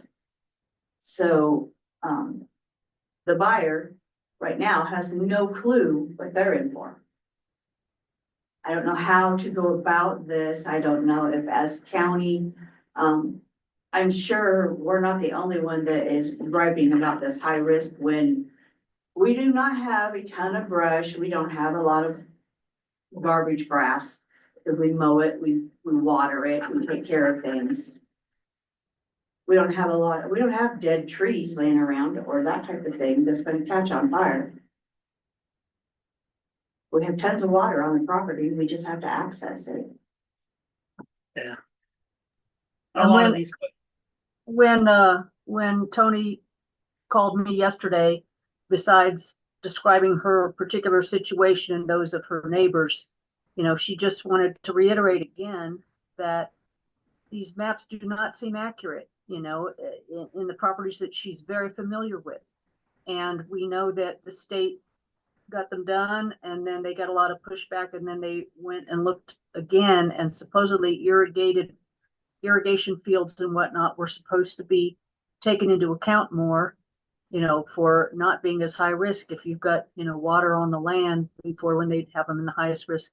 So I encouraged her to at least come here, not just for her particular situation, but to again get it up there, in that there's a deadline in March for commenting on, objecting to, or whatever these maps again for landowners. That's my understanding. And with Commissioner Frank becoming more and more involved in all things natural resource for the county, wanted Tony come and speak to us with her general concerns, and then just see what during general deliberations we can perhaps talk about what, if anything, we think about this. But I do appreciate Tony calling me, and then I said if you can come make a public comment to again get it up on the radar in case everyone's just presuming either they've all given up or they still what can still be done. I know in the legislative session, which is still early on, I don't know if there's the political will with the majority party to do anything different or to even scrap the maps, whatever. I know a lot of us, not to disrespect all those who worked on it, really thought this is not solving any problem at all. It's creating more problems. So I don't know what the answers are, but I just want her to bring this forth in a way so that the three of us can continue to have a public conversation about it amongst ourselves. Thank you. Thank you, Patty. The other thing is, across Highway 20, across from BLM, that's Dover Spikes. That grass is so short because they run the cattle up there. Not gonna be a major burn there. yeah. I myself have always found the real purpose of this and the definition of it somewhat puzzling, because it's supposed to be about an interface between your urban, town boundary, whatever, and the wildland, just brush or trees or whatever that might encompass. But you have all kinds of buffers around an urban area that doesn't seem to have been considered, and islands that are green and islands that are red in both instances.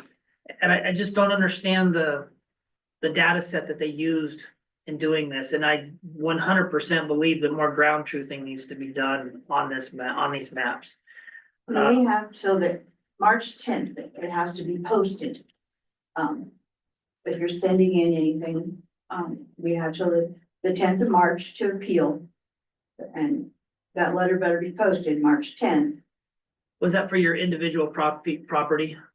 Mm-hmm. The appeals for the status or the classification for individual properties? Yeah.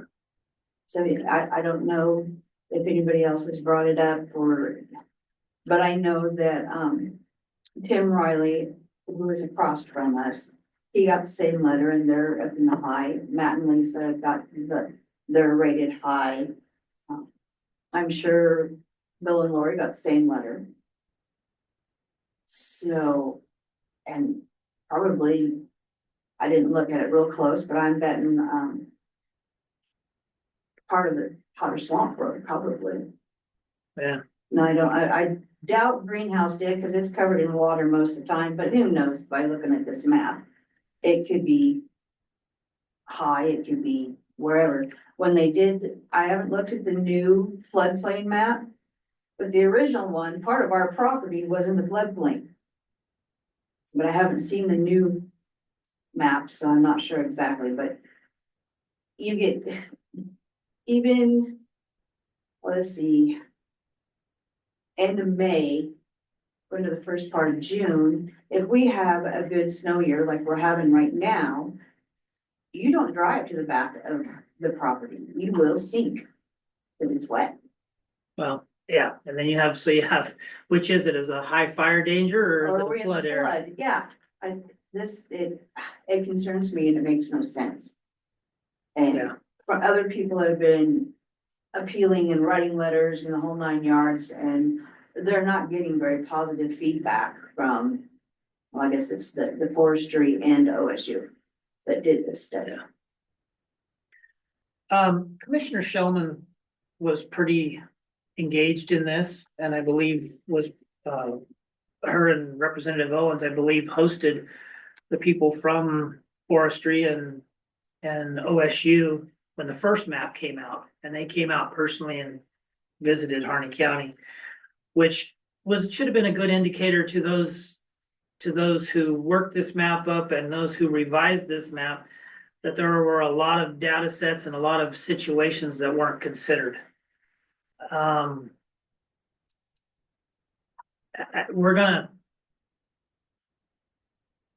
would presume, I mean, it's a long session right now. Representative Owens is pretty busy with that, but I think that's probably where we need to go, is to Rep Owens, to get him to talk with the state agencies to find out what their plan moving forward is for this. I find it myself too, that there's no mechanism beyond this initial appeal period for a revisit of this map and a review of it every few years, whatever that may be. But it's almost like once it's done, it's gonna be done, and that's gonna be what we have to live with. Yes, I talked to Mark about this, and he said there's supposed to be a meeting coming up. He didn't exactly tell me when or whatever, but the commissioners, and it's via phone, Zoom, whatever. Commissioners from all the counties and representatives could get in on this, but he didn't tell me when or anything like that. So, and he did say that they're trying to bring in a rebuttal for this. What is it? It is Senate Bill 678 to, I don't know what they're gonna do, but he said he didn't have much hope for it to pass. Yeah, I don't see anything on my calendar for any map. It goes back to 24 and 23 when those meetings were held, but I don't see anything on my calendar for coming up. I'll have to. Well, he might have been referencing just the Eastern Caucus call, because this is on all of the legislators' mind. And it is brought up by commissioners, not just in the East, but all over the state, in Douglas County and Josephine County. It's hammering all of the constituents. And so there is a big push in the legislature to do something about it. I would encourage you to dang sure submit comments, and tell your neighbors or anyone you talk to submit comments, and we will keep pressure on as well. Because what is even the purpose of this map? They say the insurance companies can't use it to adjust your insurance, but we know that they will. So what was the impetus for doing this? I'm asking for a history lesson for people to remember years ago. I think from the state's perspective, it was more on code creation in new construction, that any new construction or renovation, that then people would have to do specific fire hardening and prevention work, limbing trees up, pushing brush out further away from houses, etc. Certain types of roofing and siding and whatnot, I think was the main purpose from the state's perspective. Does that sound about right, Commissioner Doro, as I recall? That is what seemed to come out of it in my ever blunt and simplistic memory here. I recall it as being a knee-jerk reaction to the fires that had occurred back in that time frame, not last summer, but previous, and in certain other areas of the state where they tend to take notice more. And it was a legislator or two's attempt to do something. So they contracted with OS, or they, wrote a bill that OSU and ODF would do this. And I don't think it was well thought out, and they had a short time frame, and the OSU people, etc. I mean, they did a lot of work, but a lot of it was in front of the screen of their computer with modeling and information, and they didn't have the staff or the time to come out and really see.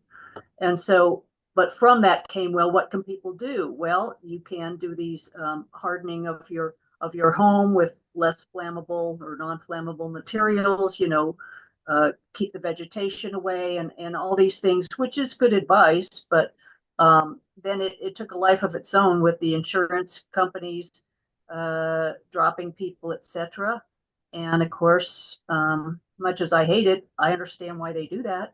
And so I just think it was a project that people wanted, the legislators, some of them wanted to do something, and that was the best idea they came up with, I guess.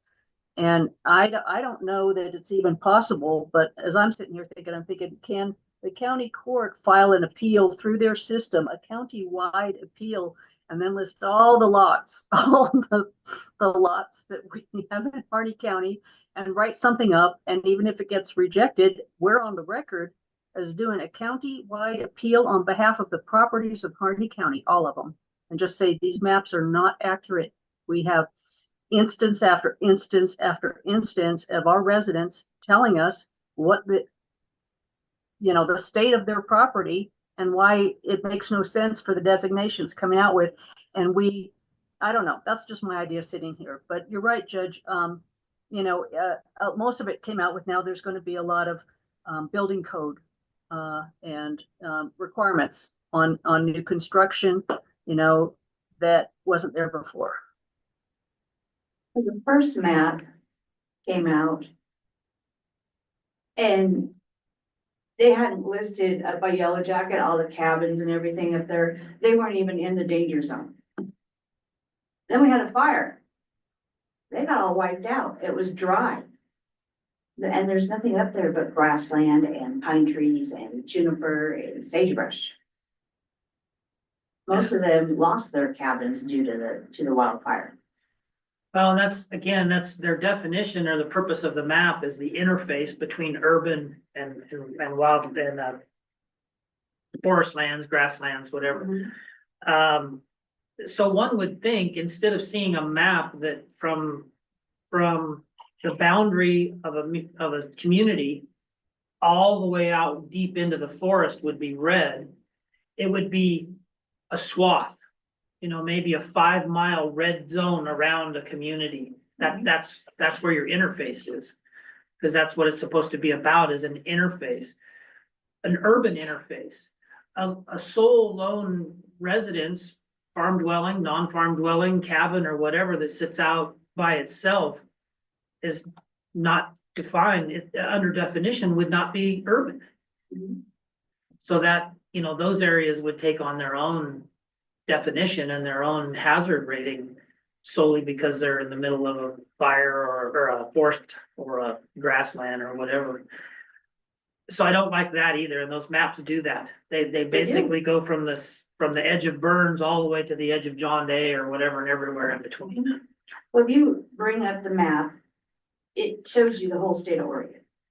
And you just punch in your address and it brings up your acreage and the areas around it. It doesn't tell you who they belong to, but it gives you, okay, my place is here and I'm in orange, and these people over here are in this funky blue purple color. And then you get further into town and they're a lighter blue. So, but you can see, if you knew anybody's address in the state of Oregon, you could type that into their little box and it would immediately put you on that map where you could see exactly that person's property and what rating their property is at. Yeah, it's been a while since I've looked at it, but I did looked at my own property, which is on the edge of Hines somewhat. It's inside the city limits, and the property behind me is in the city limits, but it's undeveloped. It's cut, it's mowed, it's, mitigation work done on it. My property is in the yellow, but that property behind is red, right? Like if it was an alley, it's right on the other side of the alley, it's red. But I don't know what more mitigation work you can do than mow it and keep it cut down. So again, you have bits of property that don't fit the data set and the modeling that they used. That's correct. It's absolutely on everyone's radar, and I appreciate your comments so that if we do run into a legislator that may be able to have some impact, we have examples to use. But yeah, it's very poorly executed, man. It is. It's one of those things that I get that they don't have the personnel to just go out and say, oh, wow, well, this person's got that big pond back there. They shouldn't have a problem. They can't just travel the whole state of Oregon. I mean, Well, creating some definitions maybe of what they're, what dictates a hazard, or a high risk hazard area, and then maybe working with the counties and the planning departments to collaborate in a survey of our own county would have been a better way to do it than sitting on the west side of the state. with their topo map. Yeah. Yes. Well, that's all I have on that. Okay. But I did print off the Greater Idaho has had some updates. There is now a House bill. It's 3844. Let's see here. It was introduced by Representative Mark Owens of Crane, co-sponsored by Bobby Levy, Vicky Brees Iverson, and Emily McIntyre. So it is, as of yesterday, it is up for their discussion. But it is House Bill 3844. And that was regarding, The moving the border, it's to bring in, how do they word that here?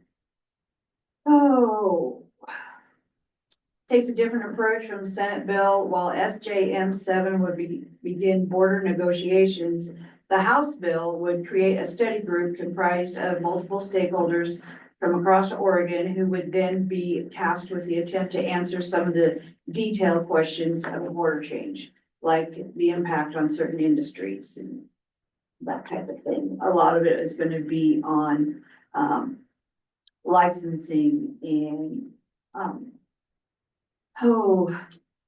and not just. it's a more deeper dive analysis. Yes, yes. But I did print that off and they have got 5 of the reader boards, the billboards in around Salem and on the I-5 corridor now that have Greater Idaho pushing. I think some one of them says, let us go, or things like that. And if you go onto the website, they have a whole page on, you can go here and look at the gallery and the pictures and everything. So there has been some few changes, but I printed it off if you wanted to read it. I'll look it up. I'll pull it up Okay. myself in this. Yep. Okay. That's all I have. All right. Thank you very much. Thank you. Correspondence. Bye, Patty. I have a letter from the Forest Service, news release, Malheur National Forest firewood permit sales. John Day, Prairie City, Hines, Oregon. The Malheur National Forest has announced firewood cutting season will begin February 3rd, 2025, and will be available at the Malheur National Forest offices. Public release. I hate to be awkward here, but I gotta find some power to plug into or I'm gonna die. Give me 2 shakes of legs.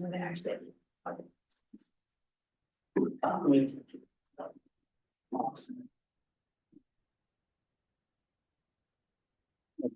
That's really handy. Get a power strip or something that we could hook from there up on top or something.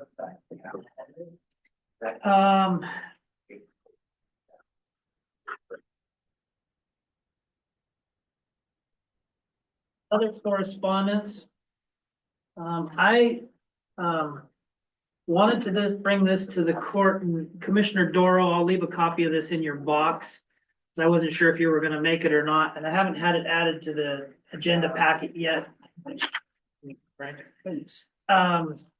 So last year during the budget process, we had talked about options with the hub and the executive director position. Currently, first off, the hub is not a county department. The facility belongs to the county, and the county contracts with the hub to supply the transportation services throughout the county. That's our, and we financially contribute to the hub just in financial donation to the hub. Concern around the position of the executive director being a county employee managing a nonprofit that is not a county aid department was discussed last year at the budget, during the budget process, and it'll probably receive some more discussion in this coming budget process. Last month on the 21st, it looks like the hub had a board meeting. I was not in attendance as a member of that board. I was not in attendance because I had actually, I think it was around the 14th or 15th when they had this meeting because I was out of town. I probably would have recused myself anyway for a conflict of interest dealing with the county and the budget issues and then being on that board, the conflict there. But as a result of that meeting, board meeting, the hub drafted this letter and sent it to me, and I'm sharing that with both of you. Their concerns about deleting that position from being a county employee, and then some of the operational issues that the grant that we have from the state for our transportation services, that it has to be a county employee that administers those grants. And I was aware of that. In this letter, you'll see that, but I was already aware of that. And there are a couple of other counties that have other structures that they use to make sure that it's a county employee. My concern is as a county employee that's managing a nonprofit staff that the county has no control over, how does that end up working if there are labor issues, complaints, a BOLI complaint? How does that affect the county? Does that come back to the county as that individual's employer and supervisor? Number one, and other concerns too, just with the hub itself, in that it's a county facility, but we have no agreement with the hub as far as indemnification, that if somebody were to be injured on that property, it indemnifies the county for liability. So we need to have that, and we need to get that put in place. But this letter pretty much just refers to the position of the executive director and their position on maintaining it as a county employee. I'm gonna have Executive Assistant York put it into the packet now, but I wanted to be able to explain it before it went into the packet. And you both have copies of it. We might need to, after you've had a chance to review the letter and whatnot, discuss it more later on, but anyway, I'm just passing it along to both of you as correspondence. And that's all I have for correspondence or any discussion on that topic, if you have any questions.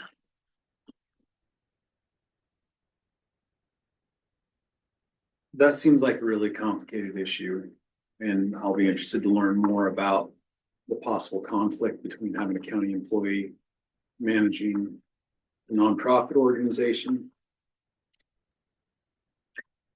I agree. I don't know enough about it, but when a nonprofit has a number of things, only some of which are the county funds and functions that they are performing on the behalf of the county, when they have LLCs and other entities, that come under they're a big organization when they are independent because they're a nonprofit and they make decisions at times that that may not be in concert with the county decisions even if their employees are not county employees, but they make different decisions than we do on things.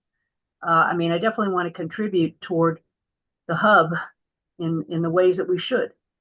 But when a person is considered a county employee, but they are also able to and receive additional compensation as part of their big role of being an executive director of a nonprofit, and that's so different from all the rest of our county employees and our processes. And again, the entities that are not the things that we're funding through county funds that come through us from the state or the feds to them, there are other entities, any potential liability or issues around that, how can those be managed or not managed well? So I don't know if CIS staff are good at researching that kind of thing for you, Judge, or for us, as well as our own county council.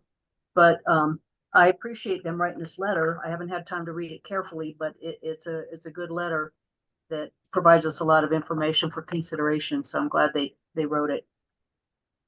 Another topic or another point that they put in that letter is the Veteran Services representative. The county is the veteran authority, Veteran Services Authority. That authority and responsibility resides with the county. And those funds come to the county and then are passed through the county to the hub. And then a hub employee is then the Veteran Services representative providing those services.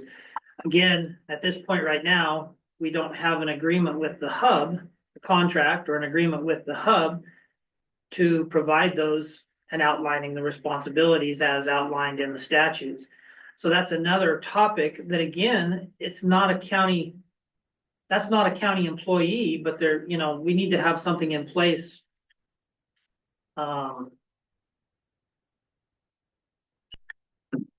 Not transferring those responsibilities, because ultimately the county is the ultimate responsibility on it, but contracting with them to provide those services for the county.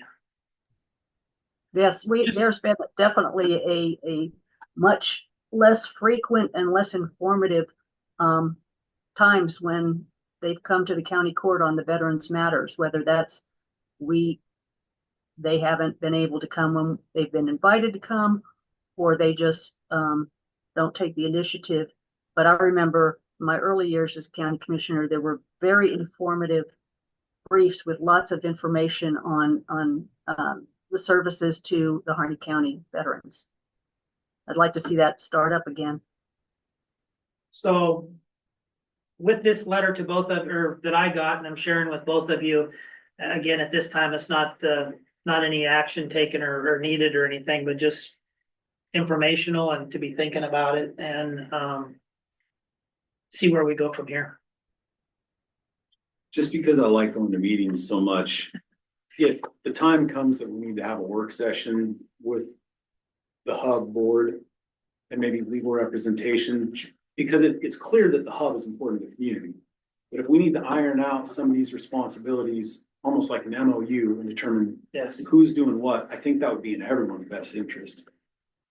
That would be my preference as well. Obviously, as with any negotiation or entering into any agreement, both parties need to be a part of that. So that's all I have on correspondence. Any other correspondence? Agenda.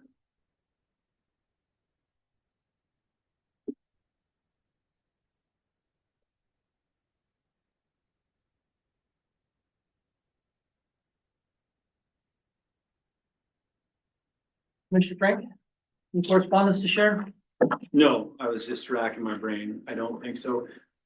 Sometimes when I get correspondence, like some of that natural resources stuff, if I'm not sure that you guys have received or were CC'd on it, I send it to you, but do you like to bring that up at meetings just for the record, or? And then we've kind of talked about this in the past.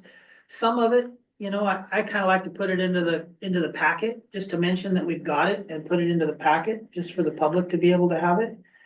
Transparency from what we're getting and sharing it with them is my point on it. There will be a community meeting on Monday, the 10th.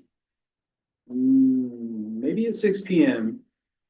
regarding the conditional use well permits and the letters the Oregon Water Resource Department sent out. And so I forwarded that on, I forwarded it to the NRAC, and I'm sure they'll publicize it too. But one of the things that's been offered by a lot of community members is how can we better communicate and inform the public of what is happening with these water issues. And so that will be one opportunity for people to become more informed. So on that topic, on the water topic, just last week I was visiting with a community member, and they see, and honestly, I think I see it as, or I do see it as well. But I don't think the general public and the merchants, the business owners, everybody in the county, I don't think they see the water issues as affecting them probably as much as it's going to. And for that purpose, to get the word out and educate everybody, it was recommended that we do some kind of a county court special session town hall. And as I thought about it, you know, having local industry leaders like Harney Electric, the well drilling, you know, irrigation type of businesses. And I've got a list going in my office of other ones to come, but have them come, go through the chamber to invite businesses, you know, get an invitation out there, get it far and wide as we can. And have a good agendized briefing by all the different industries that our water issues could affect and how it could affect Harney County as a whole, to include our own budget in Harney County, and try to get that information out there to people as much as we can. It's you know, the Division 512 rules are coming down. When are they supposed to be finalized?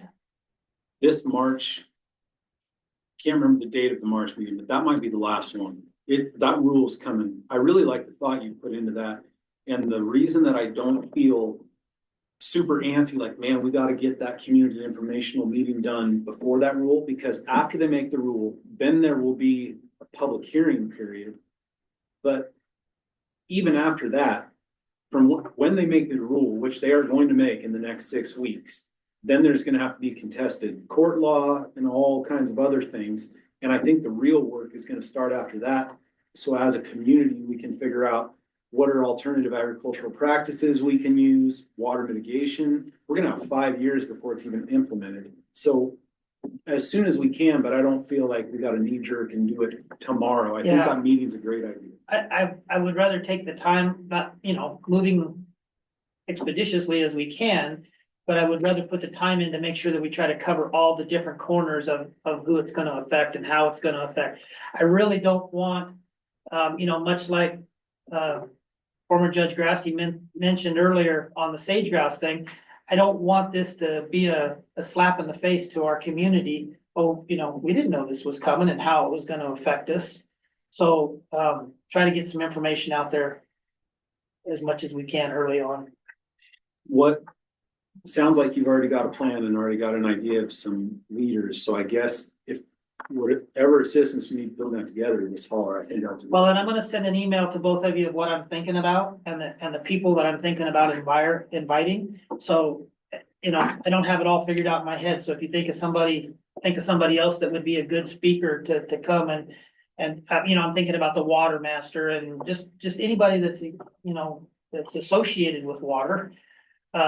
You know, I don't know if we go as far as having OWRD or if we just keep this at a community level initially. I appreciate this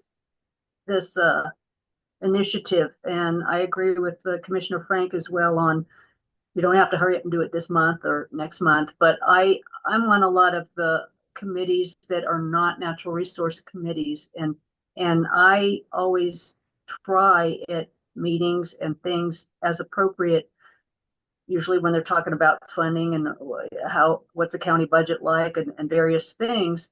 I mentioned some of the big challenges that are coming toward us that are going to challenge, particularly the agriculture sector, the property values ultimately, etc. And many of these people hadn't heard a word. And I did share this with Judge Hart, and that helped prompt his thinking on this. And they said, "Are you telling everyone else?" And I said, "I tell everyone as appropriate in any conversation, even just somebody in the grocery store sometimes. I do, because it is very challenging to get this on people's radar if they're not already in agriculture or closely affiliated with those who are." And sometimes it surprised me that some people in town don't even think it will make a difference to them in our community. And I'm like, yeah, it will in a lot of ways. So I appreciate the fact that we're going to put our heads together and try to convene something that will be helpful to our community, because all minds being informed is a good thing. So thank you for whatever comes. Another one that it's on my list, but I just remembered is realty. Have a realtor come and talk and how it's gonna affect property values. So anyway, I think it's a good opportunity to start that conversation and create some awareness. I think, yeah, we can talk more about that. I think if you invite, I think there are several interests. Like you said, a realtor would be a great person to have speak. Someone involved with water development, a well driller or something. I mean, there's at least a half a dozen people, and I think if we do that, it needs to be structured, because some of those people, they could talk for 3 hours because there's a lot of information. That's one of the things that's worried me about this is if you just tell people our groundwater is going to be curtailed by 48%, it's going to be like the sky is falling. If that's the first they're hearing of it, and they start to make those connections between the economy and agriculture. So formulating it so that they get the information that they need and have time to digest would be. Yeah.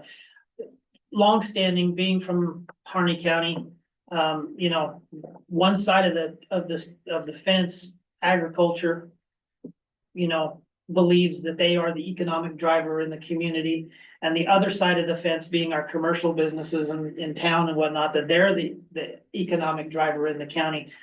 But when you get right down to it, both of them can't exist without the other. Right. In Harney County, it really is. The commercial industries in town rely on the dollars and whatnot from the agricultural industry, but yet the agricultural industry would have to drive a lot further if those businesses weren't in Burns. So it's a symbiotic relationship. It really is.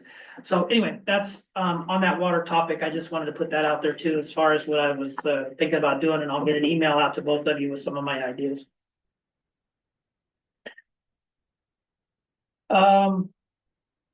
Meeting schedule or county court. So the next county court will be the 19th of February and March 5th. Which that is the date of the 5/12 meeting. That's an all-day meeting, 8 to 3 is March 5th.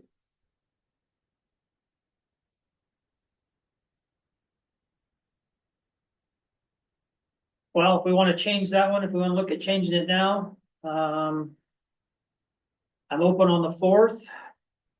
The 4th is not good. There's a couple things I have if you can find another date. Well, I'm good on the 6th too then. That works for me. I'm not good on the 6th. Sorry. How about the 3rd? I might have to do it remotely, but I could do it. I hate to push it off a full week, because then we end up with basically 2 county courts week to week, back to back. Well, and if we wanted to keep it on Wednesday and do another dang evening meeting, and that RAC meeting is supposed to be from 8 to 3, so realistically it will almost be till 4. If we wanted to have a late one, but especially that might be the last meeting, can't miss that one. I could have rearranged stuff on the 4th if the fourth works for both of you, I could move stuff around. I know Commissioner Doro, you're out of town 30 miles or so away. I kind of like the idea of another, we didn't have a real big turnout for our previous evening session. But you know, people aren't used to us having them in the evenings either. So maybe we try again or do it periodically. I could do that, whatever. So let's look at the 5th. But let's start our session a little bit earlier as far as bill pay goes and stuff. Let's start it at 5 o'clock. So we'll have bill pay from 5 to 5:30 and start our regular session at 5:30. How does that sound? Get on board with that. Sounds good. Okay. So start at 5.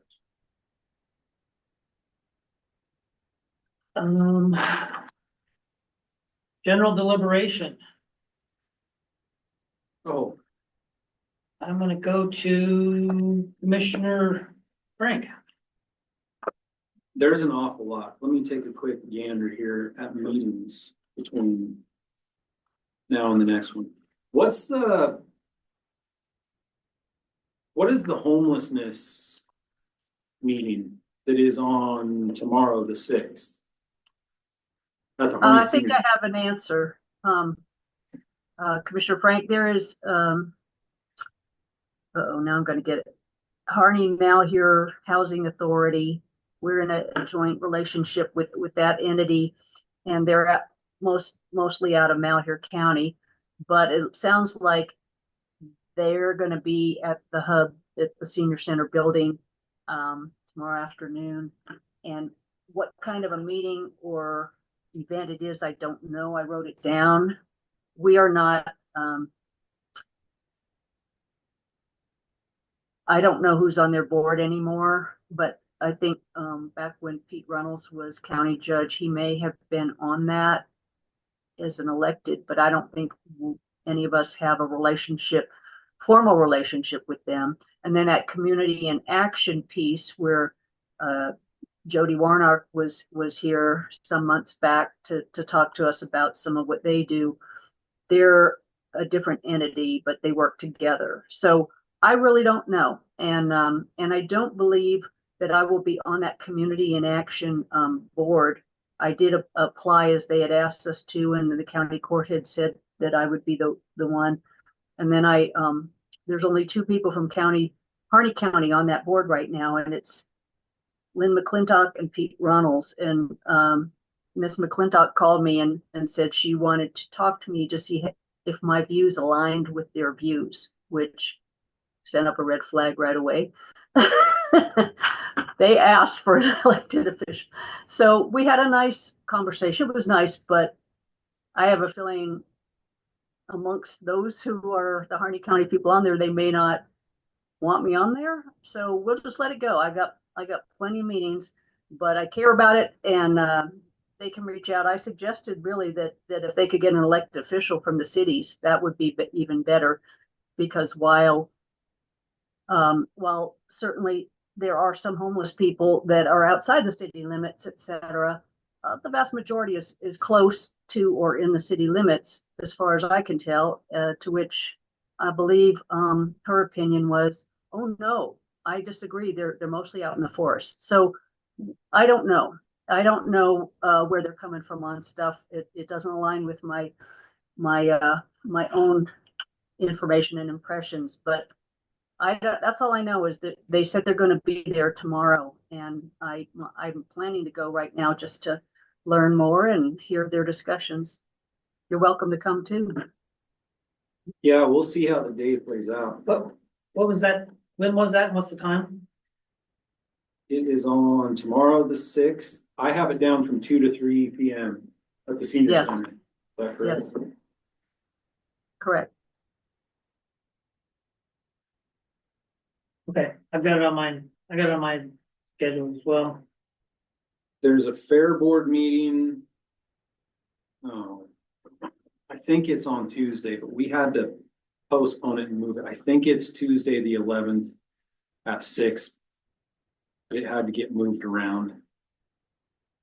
I believe I saw that on social media or something, and that's the date that I saw was the 11th. Yep, I think it's on the 11th. There's the county potluck on the 12th, right? Come one, come all. Bring a dish. I think that's it before next county board. Commissioner Doral? Great, as I'm looking at my calendar, there's a lot of the Association of Oregon Counties Steering Committee meetings, 3 of them on Friday and 2 of them on Monday, the 10th, plus the legislative committee, which I'm on, and then that AOC open house in Salem, but I'm going to be zooming into those. I'll keep you informed on anything that's of interest. On the 7th, this Friday, from 9 to 10, there's a congressional funding webinar. I believe AOC might have sent out information on it, but again, a congressionally delegated spending. I don't know if Judge Hart has something in mind to apply for, but you know, we as a county haven't applied for much, and if we could get some for our main efforts, that'd be great. Then I do have that on my schedule and was planning to webinar on how to apply or whatever. And I'm gonna attend that. Good. I was thinking, and I don't know from that. While it's been extremely difficult to find funding for our Justice Center project, and I'm not sure after that webinar on what the funding, how much money a person could, or a county or an entity could put in for. If there's an option there possibly for funding, because it says one of the top things is public safety and community and infrastructure. So they both are public safety and infrastructure projects. I get so frustrated with seeing a walkway, bicycle walk path that goes over a highway of $20 or $30 million. And we have a project here that would cost about the same, and we'd probably get more bang out of it than a bicycle overpass. So, you know, our problem with that is though, and we're in the process of trying to do that, is we don't have the planning portion of it done yet to identify what it would cost. And so it makes it difficult to go out and ask for $30 million when you don't know if it's going to cost 25 million or 20 million or what. So, and that's why I'm saying I don't know if it would maybe fit this year, but next year, if we're prepared for it and get that planning portion of it done, then it might be an avenue to go out, look for some money next year. Man, if we know ballpark to ask for, and we're gonna be under, if we have to slap some gold doorknobs on there to bring it up to their 30 million, that'd be fine. This is the CIP stuff that Merkley's office, okay, yeah, I was gonna ask you guys about that, so you're already on it. I'm sorry, go ahead. Okay. Another thing would be, and we've heard it mentioned already during this meeting, Commissioner Frank as well. This coming Monday the 10th, it turns out it's at 5:30 it starts. That's that community meeting on groundwater levels, etc. And I think that's a really important meeting to go to if you can. Regarding the topic of broadband, which, as you know, I worked a lot on last year, but we've kind of got to the point where it doesn't look like the Oregon Broadband Office procedures and pathways are going to work for Harney County, even though we are very and underserved. So besides us writing a letter to Elon Musk and saying, hey, come on, let's, Holly York has continued to be an unbelievable assistance. I would say she does a lot more work than I do on it now. For what it's worth, the BEAD, the broadband equity and not diversity, I forget. But anyway, the next big grant, they're doing pre-qualifications for it. They've said everyone needs to try to get pre-qualified, even if you don't have a project, even if you're not an internet service provider, etc. So she has been working with me for months to try to get information together. That pre-qualification portal window opens on the 12th. So Holly knows that, and we'll just do what we can. We're going to we're gonna keep our little finger in the pot, but there's not much to report anymore. They don't, no ISP wants to come and serve us because there's not enough people for them to make money. Okay, then, Judge, you got a Properties Value Appeals Board on the 13th, is that correct? Okay. Yep. I think that's all I had on, scheduling. Thank you.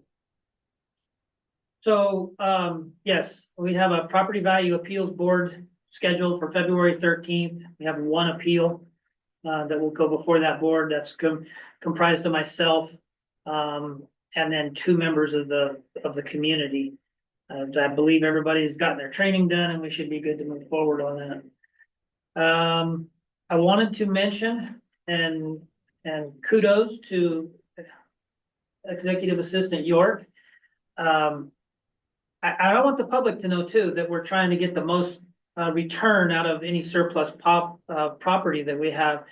But in the last couple of weeks, some surplus vehicles that we had from the road department, a couple of dump trucks with snow plows on them, 1986 models, a dozer, a Caterpillar dozer, 1970 model dozer, snowplow parts, a Ford trucks, service truck was, what was about 59,000?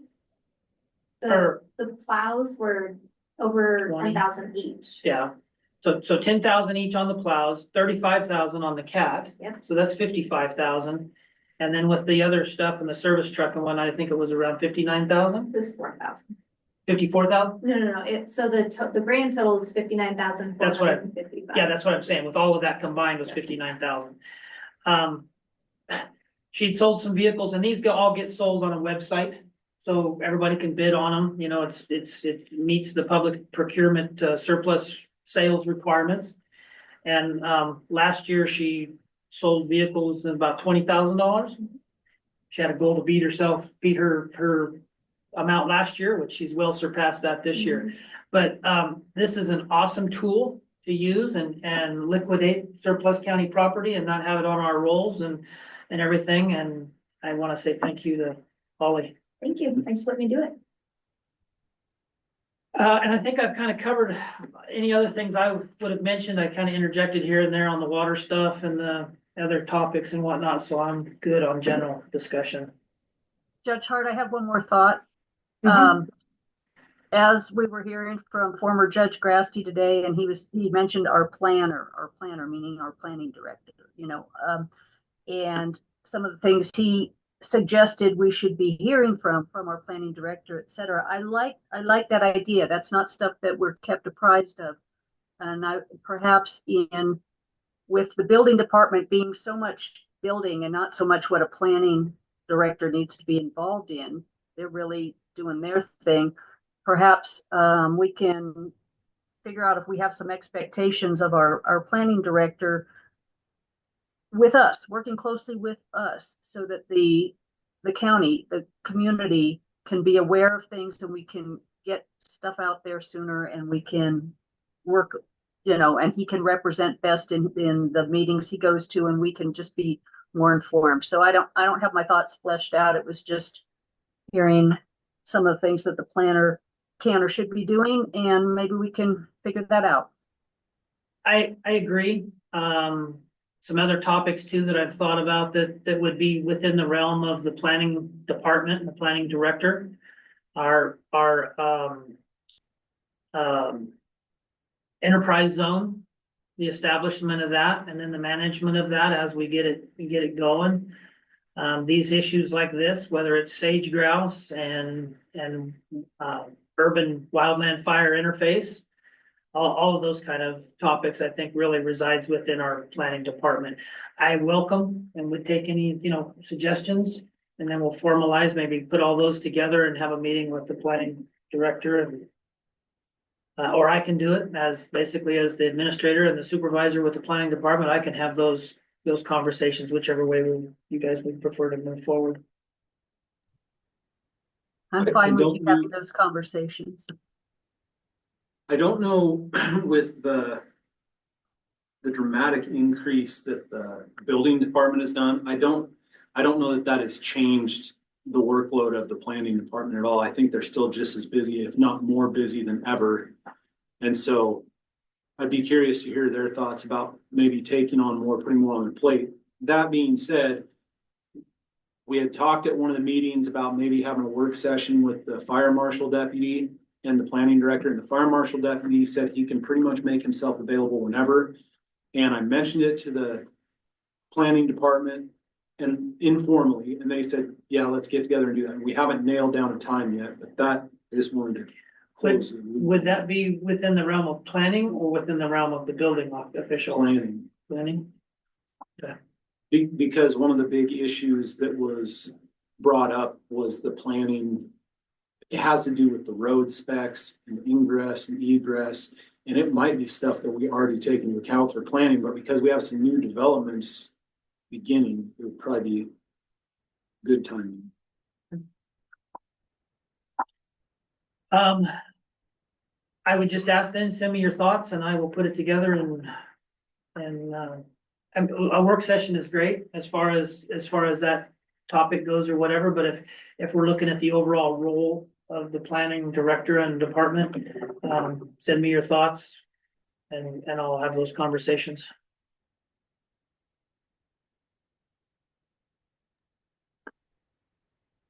Anything else? I think I'm done.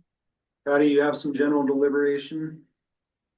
No, I already kind of got it out there. Thank you. Okay. I do. Just a sec. We received some correspondence about a local landowner and some issues with some grazing permits that I emailed you guys about in our legal counsel. And I don't know to what extent we need to discuss if we want to submit any comments to the BLM, because the comment period closes February 14th. And we won't have another official meeting between now and then. We've submitted comments on this exact same circumstance and same case in the past. And so I just wanted to see how you guys thought we should proceed with that.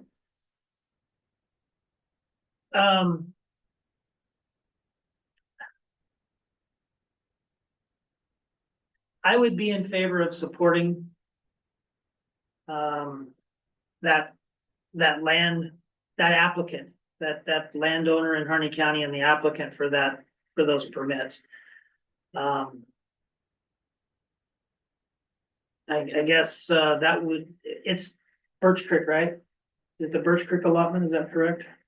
No, there's 4 allotments involved that are on the south end. And I think one of the reasons, other than choosing whether or not to support one of our citizens of the county, the more overwhelming issue to me is the precedence it could set if the agency can choose to not renew a permit. And with some of these new rules, which we don't have to get way down the rabbit trail on those, but with some of these new rules, it could really cause an upheaval in our current land utilization process and affect the economy. So I think it's a bad precedent if that were to happen. So the comments have to be in before our next county court session. I agree with what you're saying. And basically, so then we would be addressing the process versus the just the specific case. And Dominic said he said he'd have some comments this morning, and I'm not seeing them yet. But if that's an appropriate way to go about that, it's not something we really are taking action on. If we can, by consensus, say whatever he comes up with and recommends, because we are in support of our local landowners, then we can forward those on to the agency. So then, the court, how would we like to get those with, want all 3 of our signatures on it? Or mine on behalf of, or if you want to take the lead, or how do you want to propose to get that to them? I'm in uncharted waters here. I didn't even know if it was gonna have to have signatures, because with the documents that either he or Patty sent us of the last time we commented on this case, and I mean, there's like 300 pages between that and the DEIS that they sent us. So I didn't get to the signature portion. I think just having the judge's signature would be sufficient, but I'm not opposed to all of us signing on or however. Well, let's wait until you communicate with Dominic and see what he supplies back. And, what a reply from us would look like. And then we can decide whether one or all, and we can get everybody, coordinate signatures, whatever. I don't know.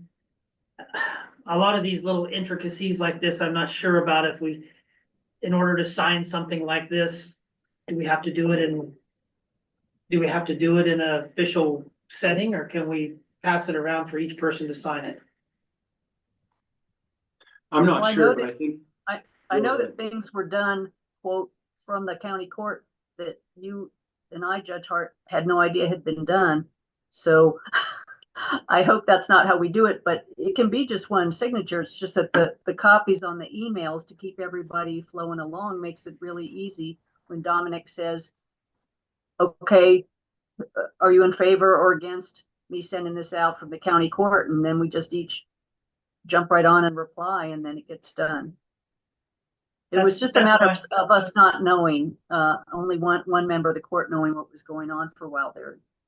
Yeah, I don't have a problem with being the signator if it needs a signator. I would rather have verbiage in it though that says on behalf of, so that it shows that all of us are in agreement to it or whatever. Well, we'll see what he comes back with, and I think that obviously CCing everyone on the email so we're all in the loop is a great idea, but I think the fact that we discussed it in open session, we've kind of covered our bases as far as transparency, so. Okay, yeah, I would agree. A brief RAC update, the next meeting is the March 5th, but what is being discussed right now is the department came up with 3 additional criteria beyond just a static water level that they were suggesting could be used to speed up or slow down the curtailment process, which is probably going to be phased over a 30-year period. And the 3 new criteria, I can't remember if we've discussed this before, but it was domestic dry wells, which isn't literal dry wells. It's based on the water level versus the well logs, natural evapotranspiration, and spring and stream runoff. And those 3 additional criteria have been met with a lot of opposition from Harney County because it is too many variables to effectively manage. And there have been several meetings for us to give input to the department. And then on the 5th, which may be the last meeting, they will, I guess, correlate all the input that they have had. That's another thing Dominic is going to look at, is brushing up official comments from the county before the 7th, because that's when OWRD is wanting comments from the RAC officially. Not officially, it's not like it's the official public hearing time, but that was kind of the deadline. We want your comments by the 7th so that we have time to digest them before our meeting. So if anyone has comments on that process or comments when the stuff comes in from legal, yes, we can handle that. Any questions on the RAC? The NRAC had a meeting last night and I've sent those minutes out. If you want an update, I can give you an update. We basically just talked about Blue Mountain Forest Plan draft and a new rule that the BLM made last summer that didn't require any public input. And so we discussed how we could work with the BLM as a partner to inform the community a little bit better. Was the BLM representative there? No, I have a meeting to meet with the BLM on Friday. I wasn't sure who to invite from their office. We didn't have any agencies represented. I reached out to the Forest Service and left a voicemail, but it was late notice. I was trying to just get that first meeting going. And so we discussed, we'd like to have all the agencies represented, BLM, ODF&W, Forest Service. And so wildlife.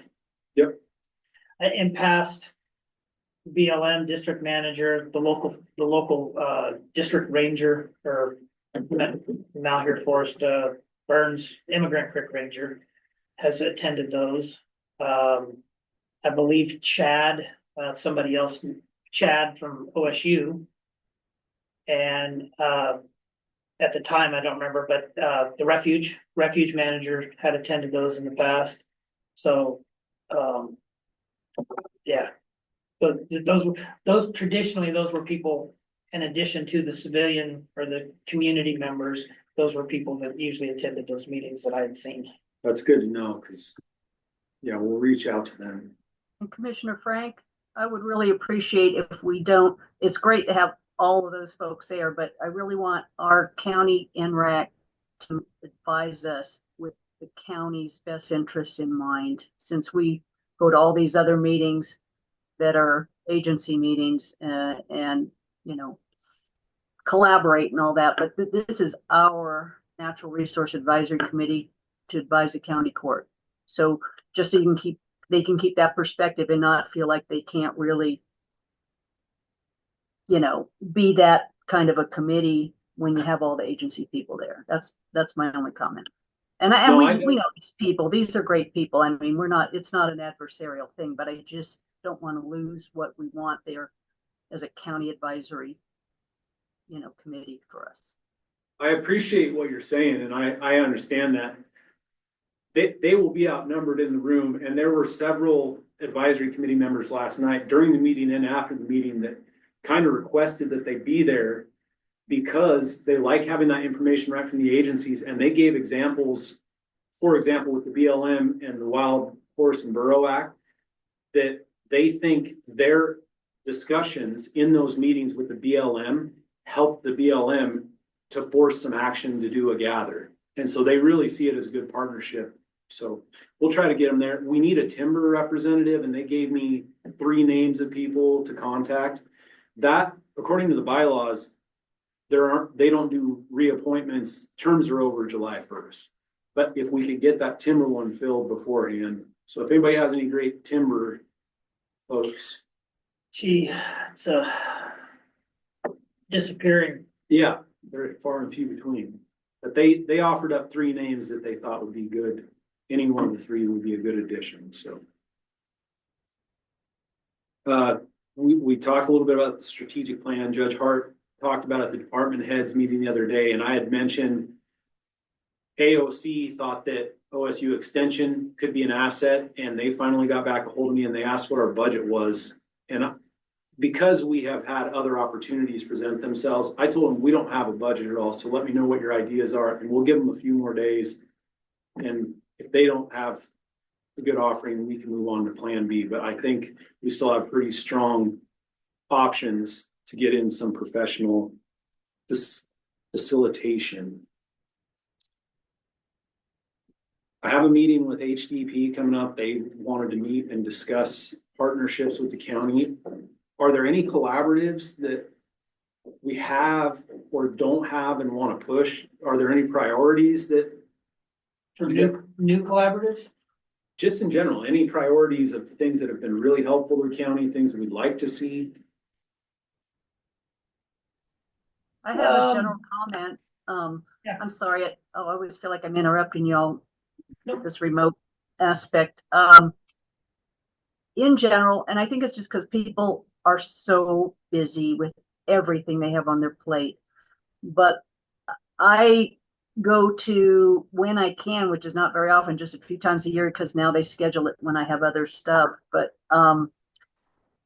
like the Forest Restoration Collaborative, that hasn't had a lot of lay people, if you will, on it like we need.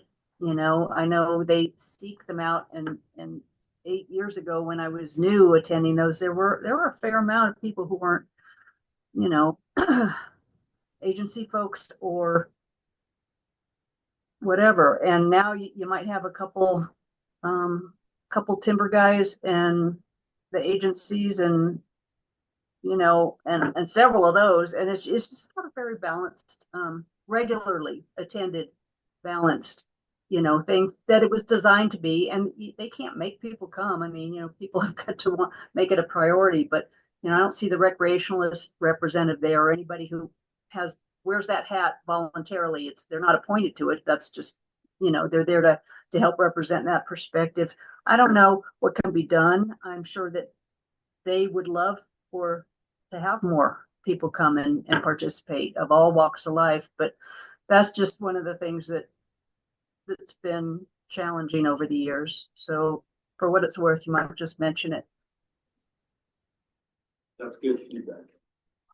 I try to, as regular as I can, attend the Biz Harney Collaborative and hear from, initiatives and new businesses and, their stories and what they've had to do to build their business up or establish their business.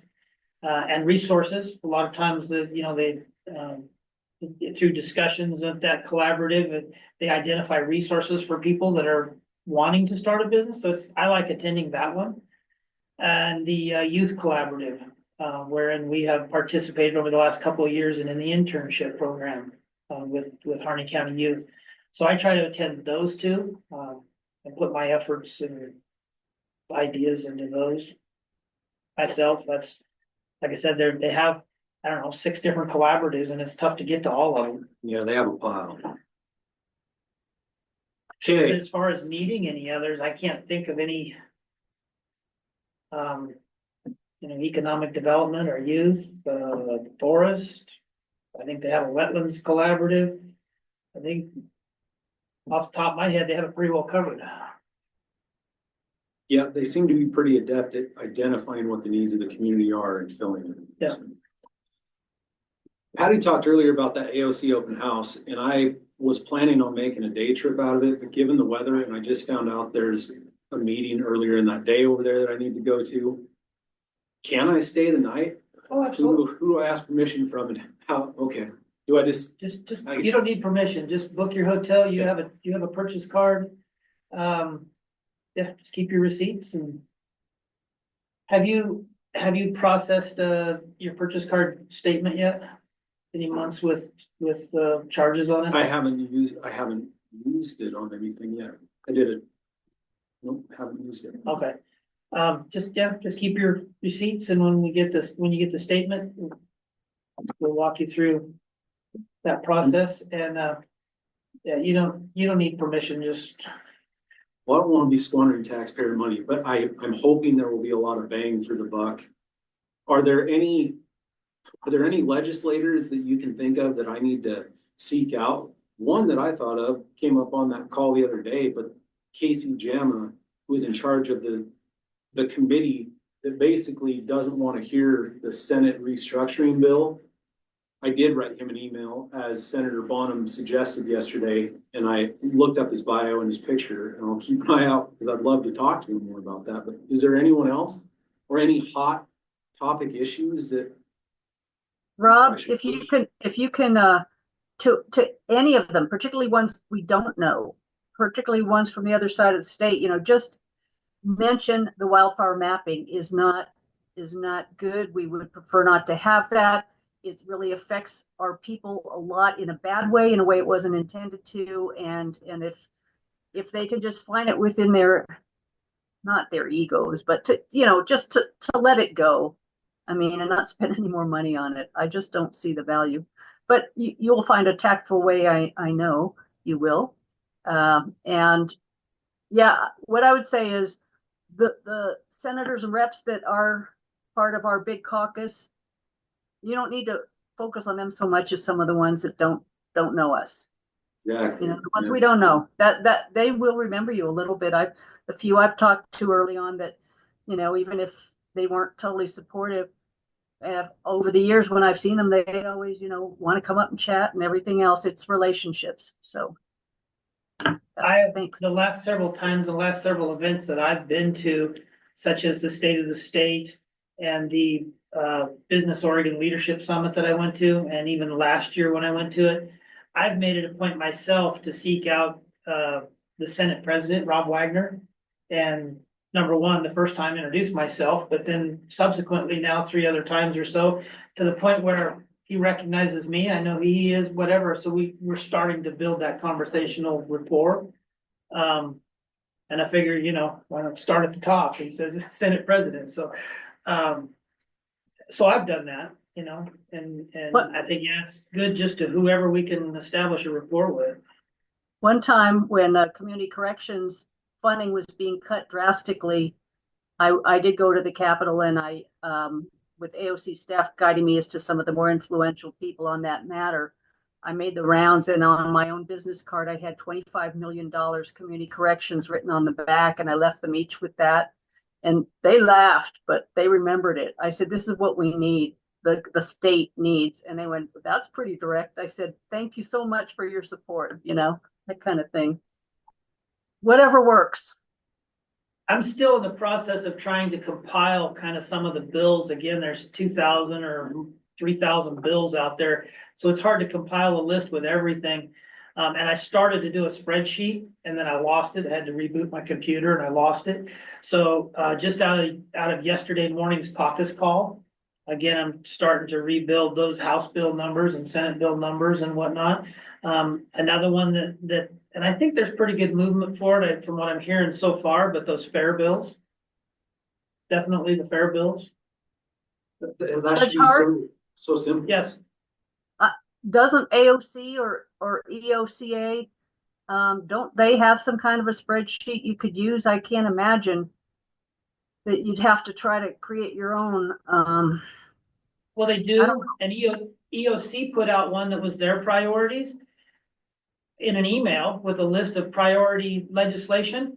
And I'm gonna have to get with somebody and get them to resend it to me because I saw it and going through it initially and now I can't find it.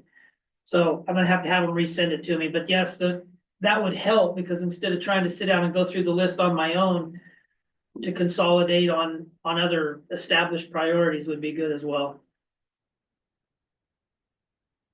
So, Okay, kind of interjected there. What else you got? no, that's it. I just, some feedback on that open house, I think was the last thing. All right. Last call. Not hearing anything, then I'm gonna adjourn this session. Thank you, and we shall see you for the next one. Thank you. Bye.